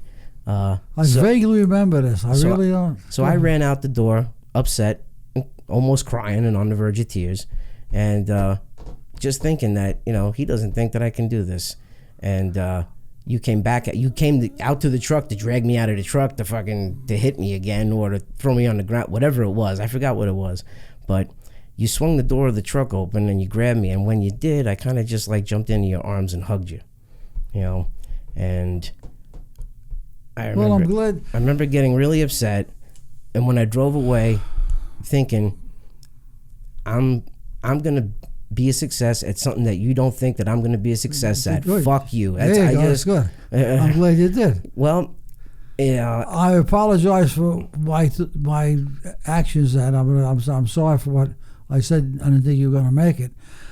I didn't mean you weren't gonna make it. And looking back, I thought that you'd have been better off in a 9-to-5 job than this. But I'm glad you did. So I appreciate that. Okay. I never told you that story, so. No, I never did. But thank you. Yeah. I thank you. I'm sorry. I apologize for saying the things I did. Me too. I am. I really. So. But that was a huge motivator for me, and good. It was all I kept thinking was. It was cruel. It was cruel at the time, but I'm glad it motivated. It was a hell of a way to motivate. It was tough love. I didn't mean. I didn't ever thought about motivating. I thought about telling you you're a goddamn dope. Get a job. But I know, because I know there were a lot of years you told me you better come home and make a living. You know. Because I was worried. A lot of times I worried. This kid's. What are you eating? Bologna sandwiches, for Christ's sake. The first I'm year sure I you was. did. Yeah. The first year I lived down here. Well, I was coming to work for TNN. The show got canceled after 2 months. I was down here, and I had nothing. So I would have popcorn for dinner. I would have a bread and cheese sandwich. I slept on an air mattress the first 2 or 3 years I lived down here. I'm sorry I doubted your ability. Believe me, I didn't. That's good. You did good. Well, I never told you this. It's been this has been brewing in me for about 25 years. You know that. Well, you should have said something. I can't fucking guess. I know that. I know. Well, that's good. You did good. But I hate to say it, but I used it as motivation. There you go. Good. Yes and no, because it was cruel, but yeah, I understand. Well, that, and also what it also did was I built part of my career angry. Angry? Yeah, I built part of my career angry when. Despite me. That. You were doing I told you so. I told you. Right. I'm going to show you. Good. It's not good because there's a lot of times. It's over and done with. I get it. But Forget it. There's a lot of times where I should have taken a step back and. The shit that you done to me, maybe, like what? I don't know. I could probably think of a million things as a kid growing up, and you hacked the piss out of the drawer with a knife. You carved, you remember doing that? Yeah, sure, nice cabinets. You just put the goddamn knife in, I was a little kid, not knowing any better. We both made mistakes, I guess. We did, All right, so that's it. And I know. Can't dwell on it, bud. No, Life's too short, man. No, I know. I get that, Dad. I get it. What I'm trying to say is that there were many times where I should have been walking away feeling good about an interview I would do, or because I interviewed a lot of famous people and drivers over the years, from Richard Childress to Steve Kinzer, and what I'm trying to say is that I should have taken a step back and enjoyed it more of what I was doing, rather than thinking I'll show your ass the whole time. I don't know about that. I don't know. I think you're wrong. But all right, that's how you feel. I think you're wrong. Anger can be a great motivator. I know. I think you use it to motivate, and I think it worked. It it's cruel. It was probably cruel me thinking you're never going to make it. I had no confidence in you. But you know, when a kid comes up and says, "Hey, I'm going to be on television," what are you talking about? You know, I mean, it was kind of a, you know. I know. I mean, I told everybody. What the fuck are you talking about? You know. I told everybody I'm going to be on TV one day. Yeah. You know, you know what? Here's the funny part too. I didn't know how I was going to do it. I just knew it was going to happen, Right, and that's the weird part. Well, you went and got it. You chased it. You got it. That's good. I hear you. You know, and good things came from it. Yeah. You know, a lot of good things. Your bullshit session, but you know, you did good. As Peter said, you have the gift of gab, Derek. That's you. Yeah. Oh yeah. Yeah. Oh yeah. You had Sure. the gift of gab. Yeah. And I know it was different between Peter and I. You know, I was not Peter. Thank you. Thank you very much, Chris. I appreciate that. He is a good bullshit artist, though, no doubt about it. Yeah. Thanks. Well, you know, it definitely worked out as far as a career goes. Yeah. I mean, what do you think? What do you think about all the stuff that we were able to do? Because now, our family went from being local short track racers to people who know our family name. Well, we're known because of you. Probably you're on television. People recognize. They don't know because of me. What the hell? Oh, you're known for your exploits. Don't get me wrong. I don't know, maybe because some of my because of some of your Facebook messages you send people. My antics. But they know my face. They can't say my name. Yeah, but and everyone said to shorten it.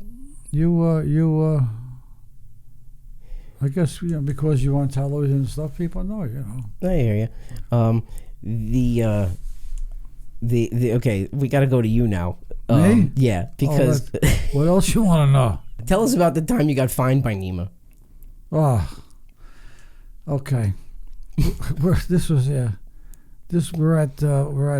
Stafford, and the feature was running, and there was a caution.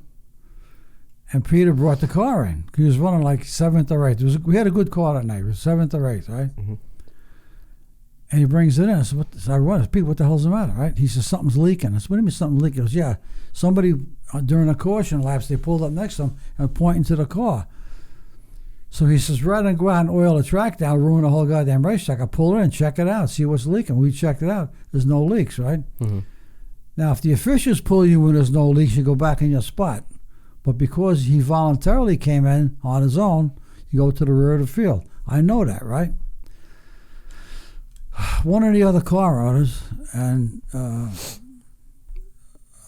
don't want to mention the guy's name, but started reading me the riot act about how he's got to go to the back. And I said, I know that. And the guy kept it up, right? Then his driver got involved. He kept it up. And I got pissed off. Well, you guys went to the back, though, right? Yeah, he went to the... I said, I know that. I know the rules. I said, you do, huh? You don't know shit, right? And he started, right? And then things got really ugly, right?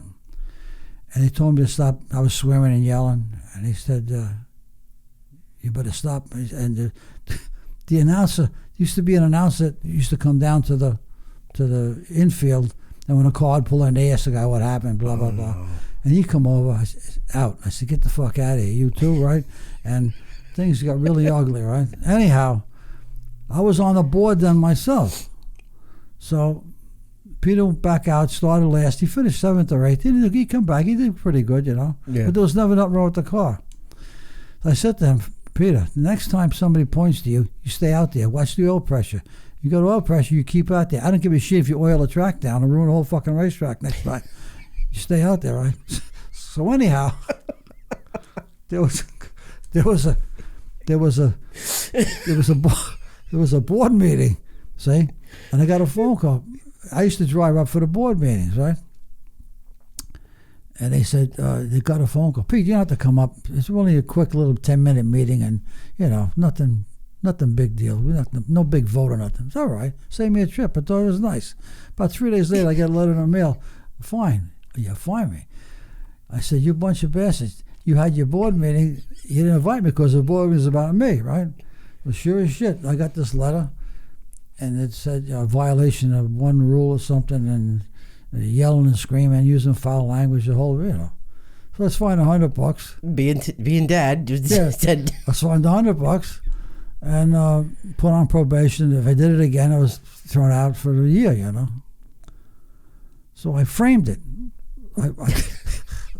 It's in my trailer now. Everybody comes in. I show them my letter. I go, I'm fine. I know you're so proud of it. Oh, yeah. That's the funny part. I think I was the last one in the club to get fined.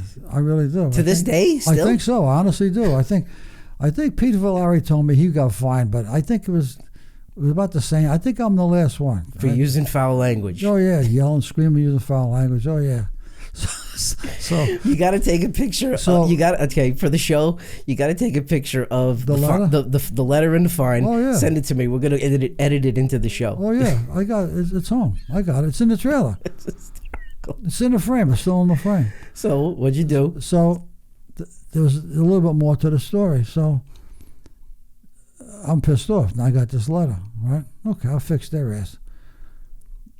I think Mike Scarani was the president then. And he called me. I think Mike called me. And he says, hey, Pete, can we count on you coming up for the Wednesday night show at Thompson? There was a midweek show at Thompson. I said, really? I said, you know what you do? You stick it up your ass, right? You find me $100, that $100 is my travel money. You kiss my ass, I ain't going. The car ain't going to be there. Oh, I said, no, fuck you people. If you find me, that's it, right? And Peter went up. He went up and pushed with my truck. But I stayed home with the car. Frig him. Oh, God. Unbelievable. The adventures that, you've had over the years, just unbelievable. However, at what point was it Peter and I that put the pressure on you to perform?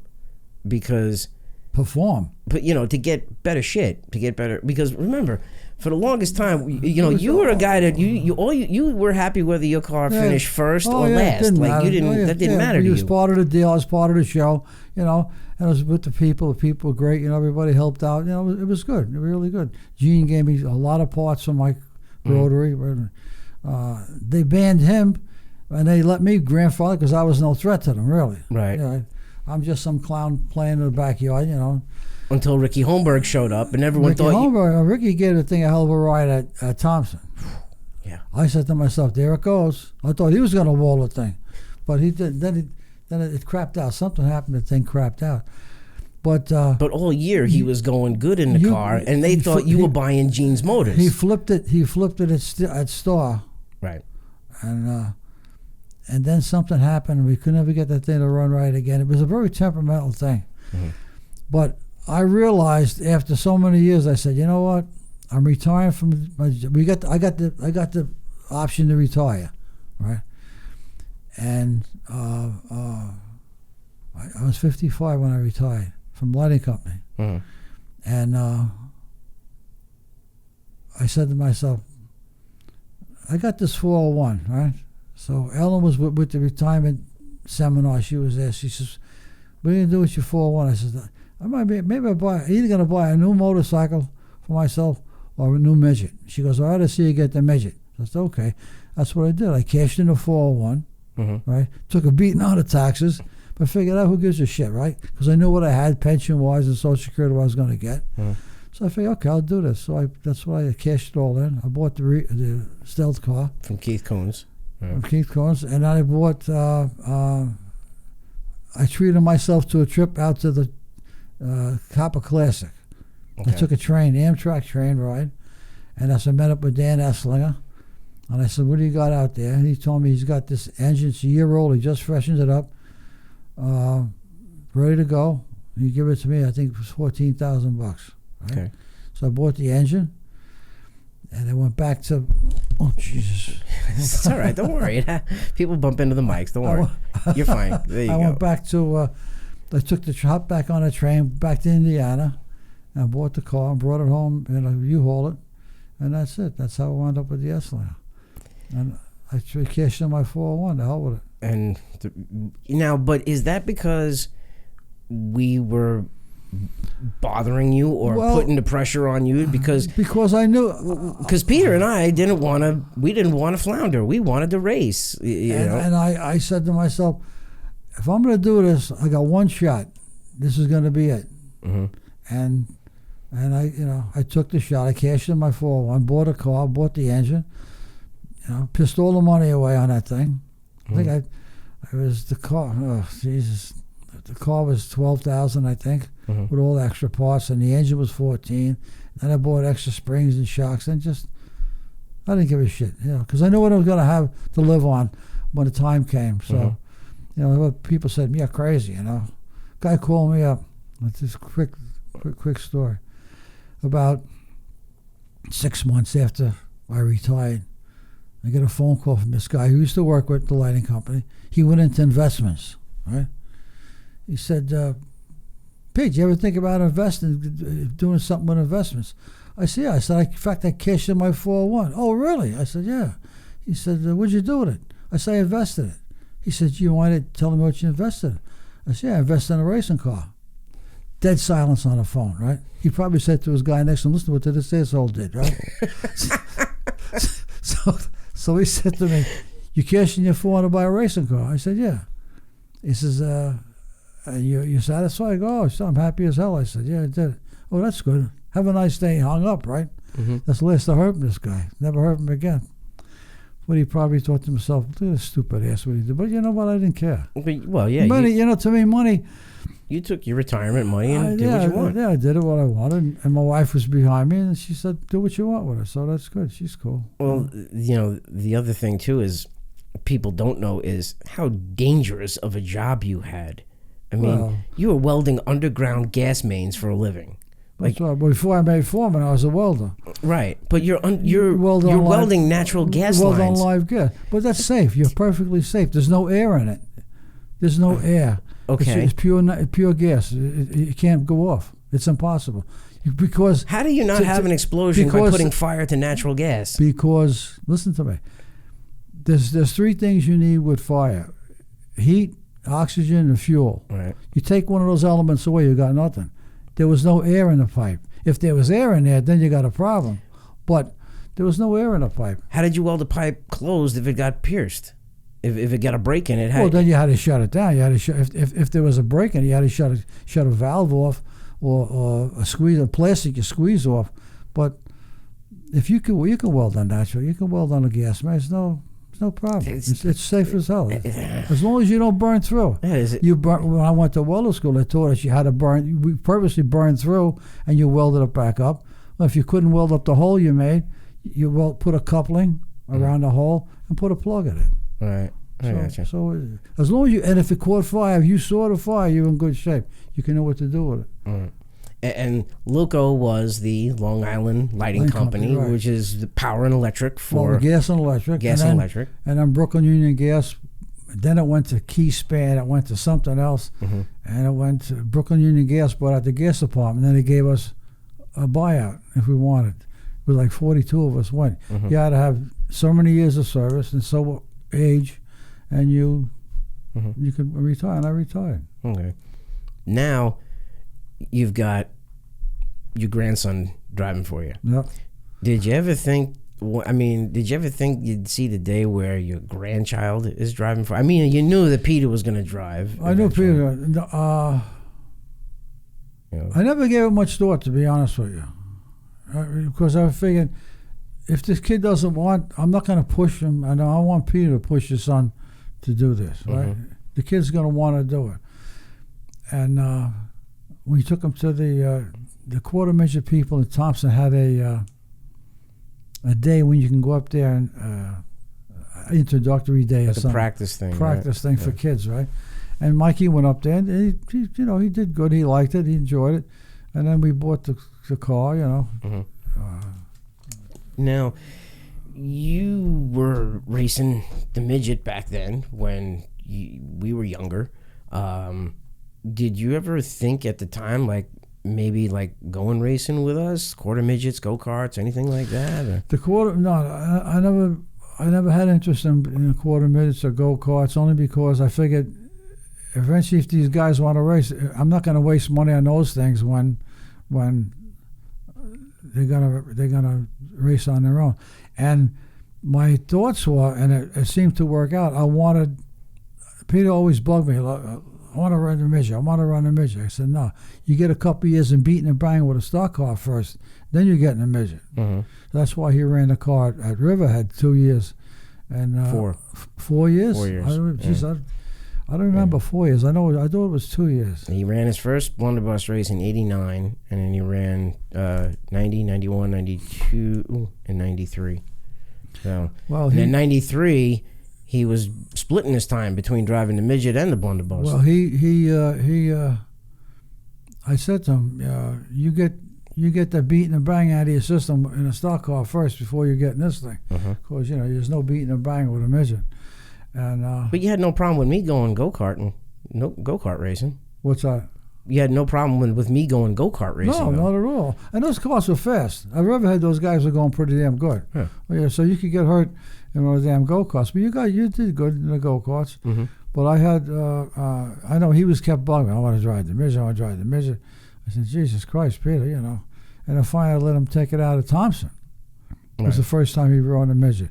And people said to me, Jesus Christ, Pete, you're crazy letting that kid. I said, no, it's big, it's wide, it can stay away from people. Mm-hmm. You take him to a place like Star where it's a short track, things are happening fast. I said, let's put him at Thompson first to see what he can do and stay away from people. And he did, he stayed away. He did the practice session and that was it. And then the next year he hopped in it and at Star.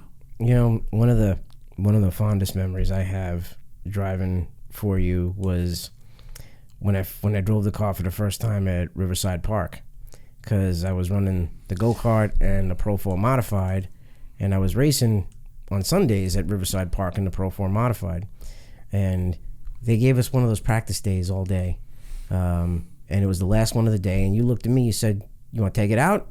And I said, yeah, okay, and hopped in the car and took it out, and did well. I'm not trying to brag on myself, but it kept it straight. I kept didn't hit the wall. Well, thanks.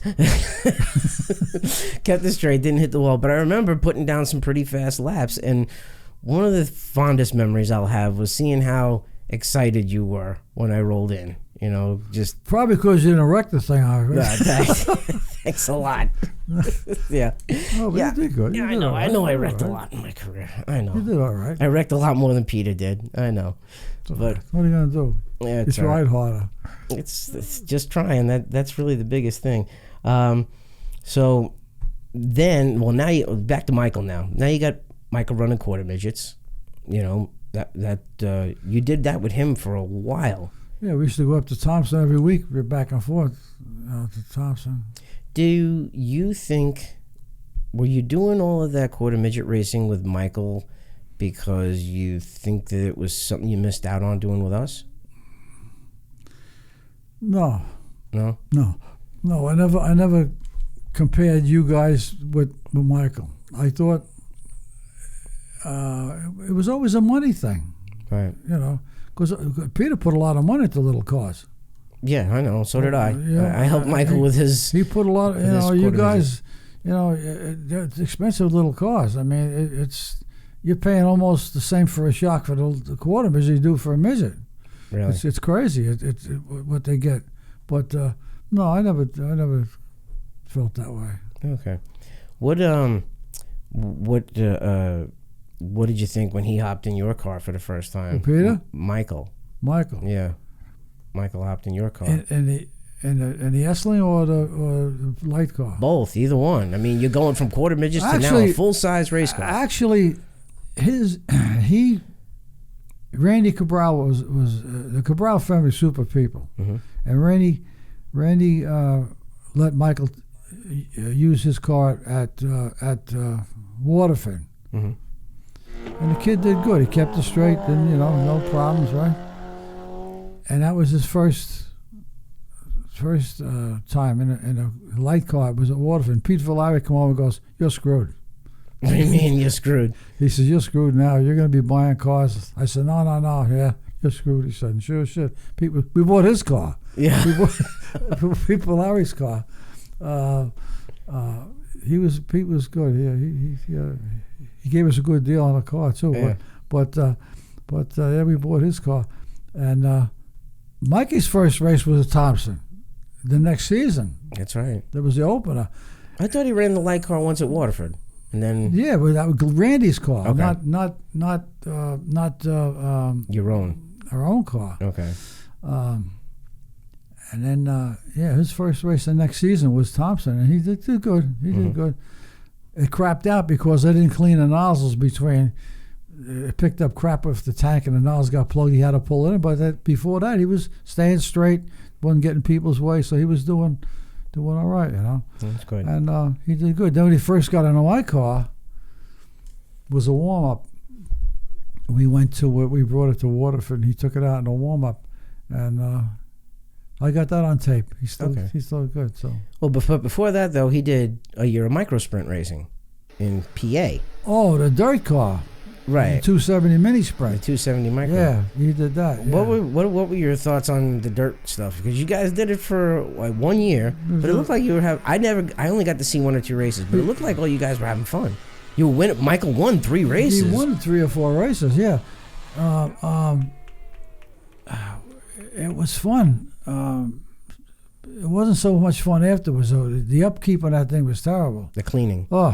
You spend 4 hours at the racetrack, you spend 2 hours cleaning because the thing was just filthy, you know.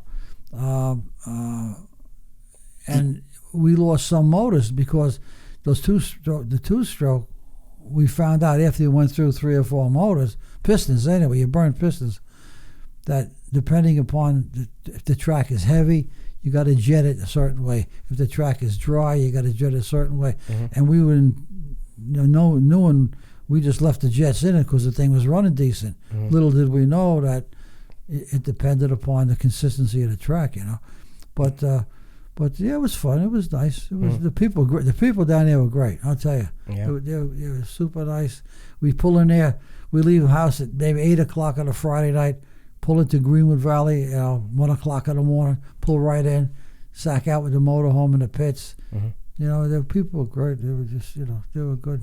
I'd like to see Michael get back on the dirt and do some more dirt stuff. He wants a 600, but a 600 is just as much as a midget. A good 600, you're going to spend just as much as a midget. $50,000-$60,000. And I said to him, Mike, we ain't got 16, 17 grand, and now we got this other thing, this wide body thing. Yeah, that's you just bought another car, right? Another car, yeah. You just bought another car. And you're gonna. We've always been partners on the light car, and now we're partners on this one too. So it's not all out of me, but we're starting over again. All the stuff, a lot of stuff from the other car is going to go on this one because Mikey flipped that one at Seacom, and we never could get it right after that. But that was our own fault. That was our own. Mike Horn straightened us out on that one. Okay. Mike did a hell of a job at Thompson. When Michael was sick, and we asked Mike Horn, and Mike Horn did a good job with it, and found out what we were doing wrong. What was happening was, I guess Mikey's no lightweight.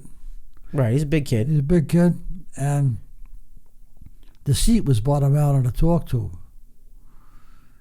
And would unload the car. That was it. It was like a go-kart, I guess. It got stiff. And Mike Horn found that, right? Mm-hmm. And we took the seat out, and sure enough, the seat was bent where it was hitting the torque tube. And I said to Michael, I said, did you feel this in your ass? Oh, no, he says. I said, how could you not? He said, you're bending metal here.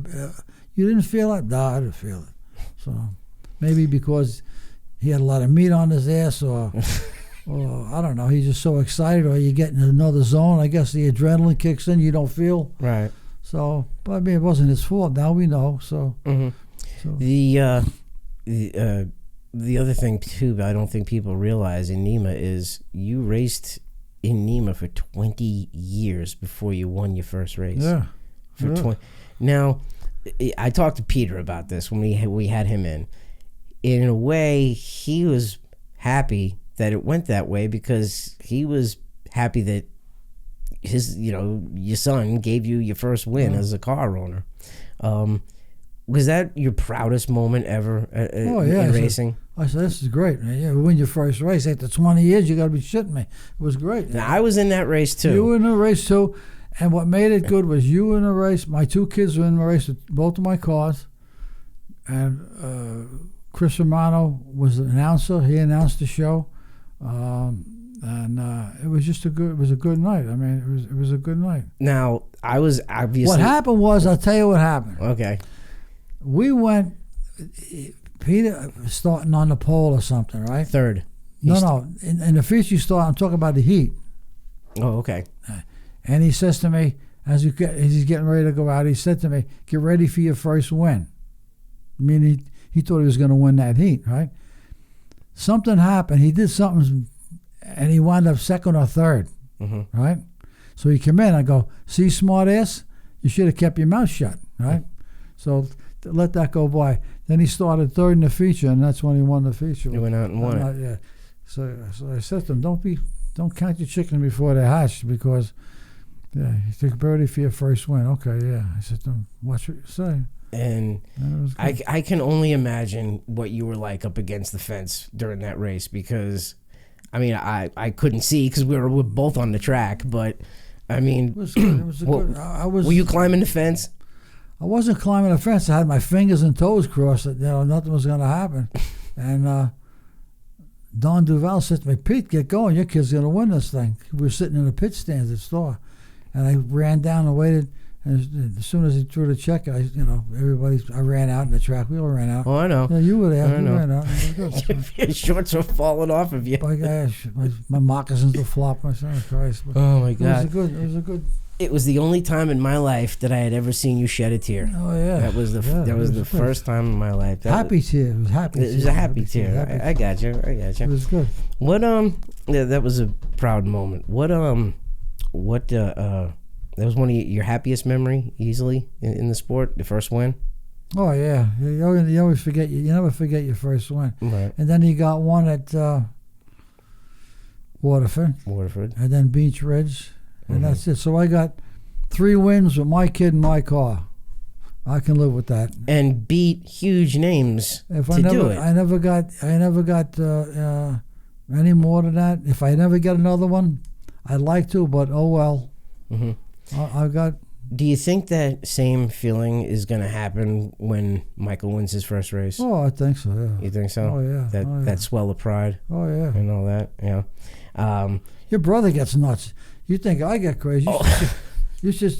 We were at a show in Pennsylvania, and Christ, he's like a jumping jack. You could have sworn, Mike was leading the Indy 500, but he gets nuts too. But Michael did good in dirt. He definitely kicked some ass. That was a proud moment for you with Peter. What's the proudest you've ever been to me? You? This TV thing. Really? I still look at that shit ass on television. Shit ass. Everyone's a shit ass, right? I used to call Donnie all the time. Derek's going to be on television. All right, look, Donnie used to look for you all the time on television. Yeah. I had people call me, say, I just seen your kid on television, Yeah. Oh, yeah. What is it that you want most for us kids? What I want? Yeah, most for us. I think you guys got it. You're successful at what you do. You're happy with what you do. That's good.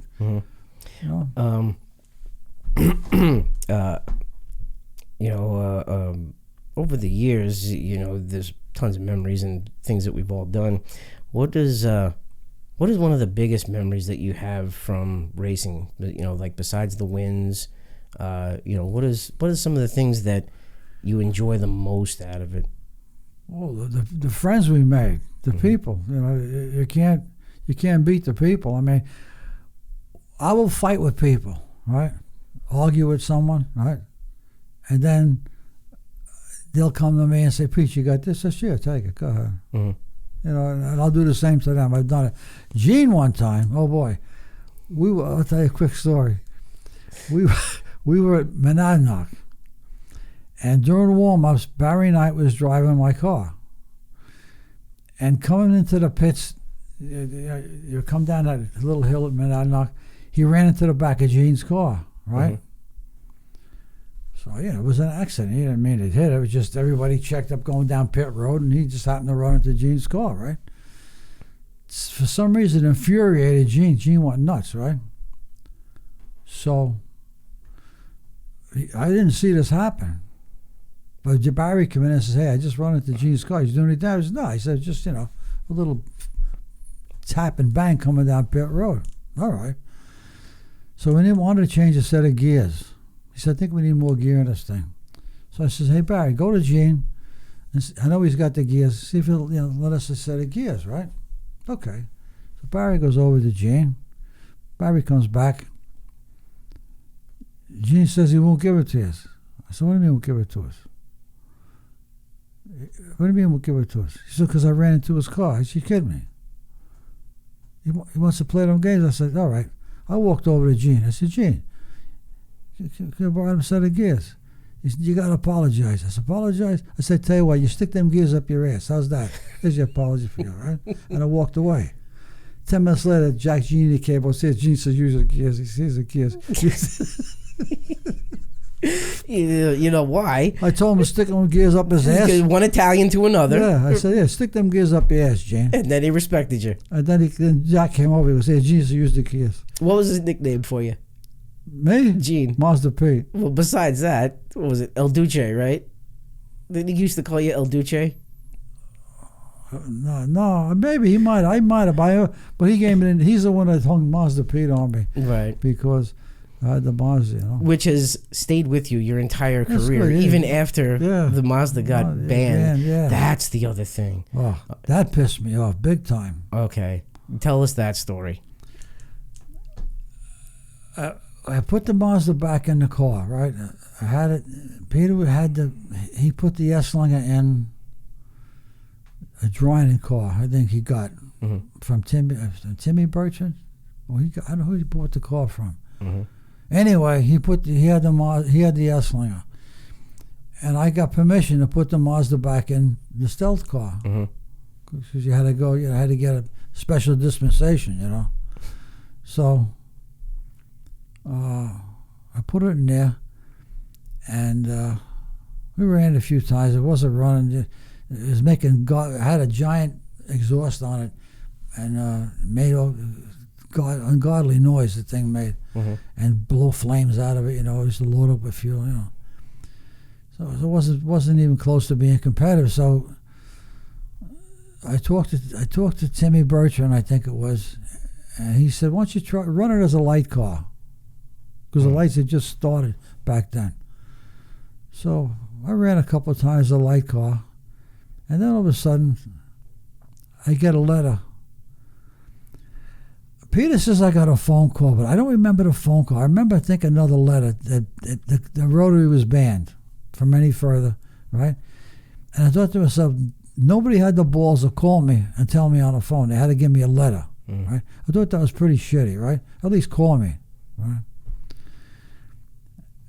Peter said someone called me. I don't remember a phone call. If I did, then the story is ass backwards. But I remember getting another letter, like my fine letter, and I was pissed off. Right? I thought to myself, all right, that's it. It's done with. So then I took it out, and eventually some guy, a couple of years ago, some guy bought all the stuff, all the Mazda stuff, and it went. But I thought it was pretty shitty the way they did it. There was people on the board then who aren't racing now, right? Which that pisses me off because you ban something, you make a decision, and then you pack it in. Yeah. Not good. You ever thought about lobbying to NEMA to reinstate the Mazda because as far as an engine goes, it's one of the most economical forms of horsepower. Yeah, but out you there. You gotta really. You can't take a stock motor like I did anymore. You got to have it ported professionally. You got to have it. So the initial cost might be a little expensive, but the actual upkeep, if you do it right, it's not that bad. Believe it or not, Okay. It was only like $600, $700 to rebuild that thing. That's what I think is great. And it was, in fact, the most expensive parts were hooked up. I kept breaking apex seals. Couldn't understand why. And I read an article in the magazine about this guy in New South Wales, Australia, right, who made these unbreakable superhuman apex seals. So I called this guy. I called him up in Australia. And he said I could do this. And he sent it to me. And the things never had a problem after that. No kidding. Yeah, they were good. Yeah, I still got the guy's phone number, his address, everything. But amazing. We're getting near the end of the show, and we're going to be wrapping. They're good because I'm getting hungry. All right. No kidding, huh? Yeah. All right. We're getting close to the end of the show, and we are going to wrap it up soon. But God, you just turned 80 years old. 80 years old, which I think is amazing because you don't act like you're 80. You don't move like you're 80. Well, I move a little slower, but I am a little slow, I got to tell you, but I can still, I know. You proved it at the go-kart track a couple of weeks ago. Well, you deserved it. So the three of you deserve what you got. All right, tell the story about that. Well, the three of you are a bunch of smart asses. You, Mikey, and the other guy. Where do you think we get it from? Yeah, every time you come by, you gave me the finger. It's okay. I'll fix your asses. And every time you come by, whether you left or right, I just sent you into the wall. You didn't just send me in the wall, okay? I don't think you know how hard you stuffed. I don't give a shit. You kept me the finger, and that was it. You stuffed me so hard in the fence, the left front went under the guardrail. Good. Good for you. Good for you. And if we got thrown out, it was the last race. I didn't give a shit. Throw me out. Who gives a shit? Throw us out. The look on Michael's face when he came up to us, because I pulled up next to Peter. I said, Dad took me out. I said, yeah, he wrecked me too. And then after we pulled in, Michael walks up pulling his helmet off, and his eyes are big, and he was like, Grandpa wrecked me. Yeah, good. He's all deserved it. But you know what, though? At 80 years old, I mean, it really is. I hope that I'm doing as much as you are when I'm 80 years old. I really do, because you're picking up tires, picking up engines, towing all over. I mean, and it's almost like you don't miss a beat. Are there what are some of the worst parts about getting older? Worrying about dying. Yeah. Like when's it going to happen, Right. But it is what it is. It's in a book. I firmly believe the day you're born, your name goes in a book. And tonight, if the page turns at midnight, your name's there, you're gone. Yeah. Well, so I'm here for a good time, not a long time. I know. Remember that. I know. Nobody lives forever. I know that. And I want to thank you for coming on the show today. You're welcome. Because we lost Mom a couple years ago. So ever since Mom passed, there's always been this urgency in my head to. Well, I'm sticking around. Don't worry, I'm going to be around. I know. There's been this urgency in my head to spend as much good quality time with you as possible. Well, that's good. That's because when I was younger, you and I didn't have a good relationship. I knew that. I knew you and Peter were more, way tighter than you and I were. Well, first of all, you went different directions too. With some of the things you did in high school, and then Like what? What different directions? I mean, it didn't seem like you're interested in race as much as you were, or I didn't pick up on it. It might have been my fault for not picking up on it. Mm-hmm. But as far as don't ever get the idea I liked him more than you. No, I know. No. I know that. Listen, I understand that, but I also get that in Italian family, firstborn is number one son, and that happened with my mother with the insurance. What do you mean? When my father died, she brought all the papers to get his insurance from lighting company. He had $24,000 insurance. Did I tell you this? Yeah, and he put it in your name. Yeah, and he changed the beneficiary, made me, not my mother. She went nuts. Right? But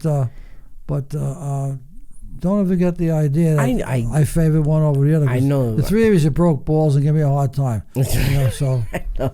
Well, I mean, your sister was just as bad. Peter was number one. Peter was firstborn, so he's number one son. Robin was the first daughter. And she's daddy's little girl. She's a minute older than you. Big deal. I'm a minute older. No. I'm older, not her. I'm older. You go look on the thing. I'll go prove it to you when we get home. I'm telling you, I was born at 7:03. She was 7:04. 1 minute. I know, but all right. But you know, and I get that's where the other guy moniker came from. I know, Peter, Robin. You had the other guy. I get that. I'm the other guy. But anyway, we are getting close to the end of the show.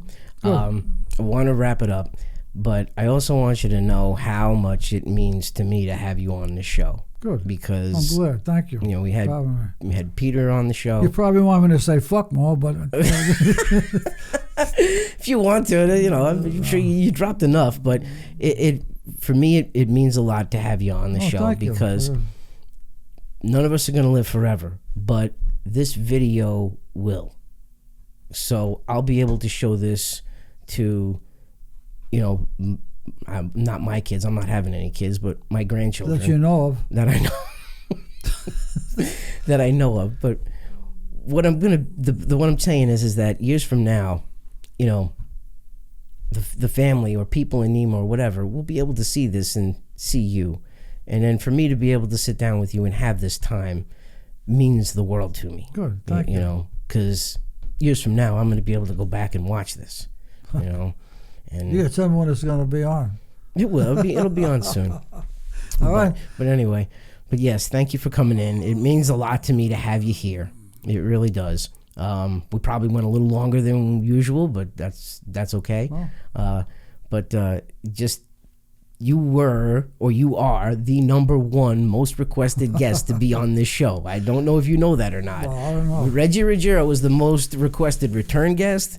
You are the most requested guest to have on. Everyone has said you got to have your father on. You got to have your father on. So I'm glad that you did it. There's a million more topics in this list that we talked about earlier today that we didn't hit that I probably want to. Next time. The next time. I was going to say, you'll come in and do it again, Next time. Thank you for coming and doing this, Dad. Okay? Okay, bud. I love you. Okay, bud. Let's eat. Let's go eat. Okay. Thank you very much. Okay. That's my dad, Pete Pernesiglio, Mazda Pete Pernesiglio, joining us on the Derek Pernesiglio Show. We want to thank all of you for joining in. And as always, we'll see you the next time. Bye.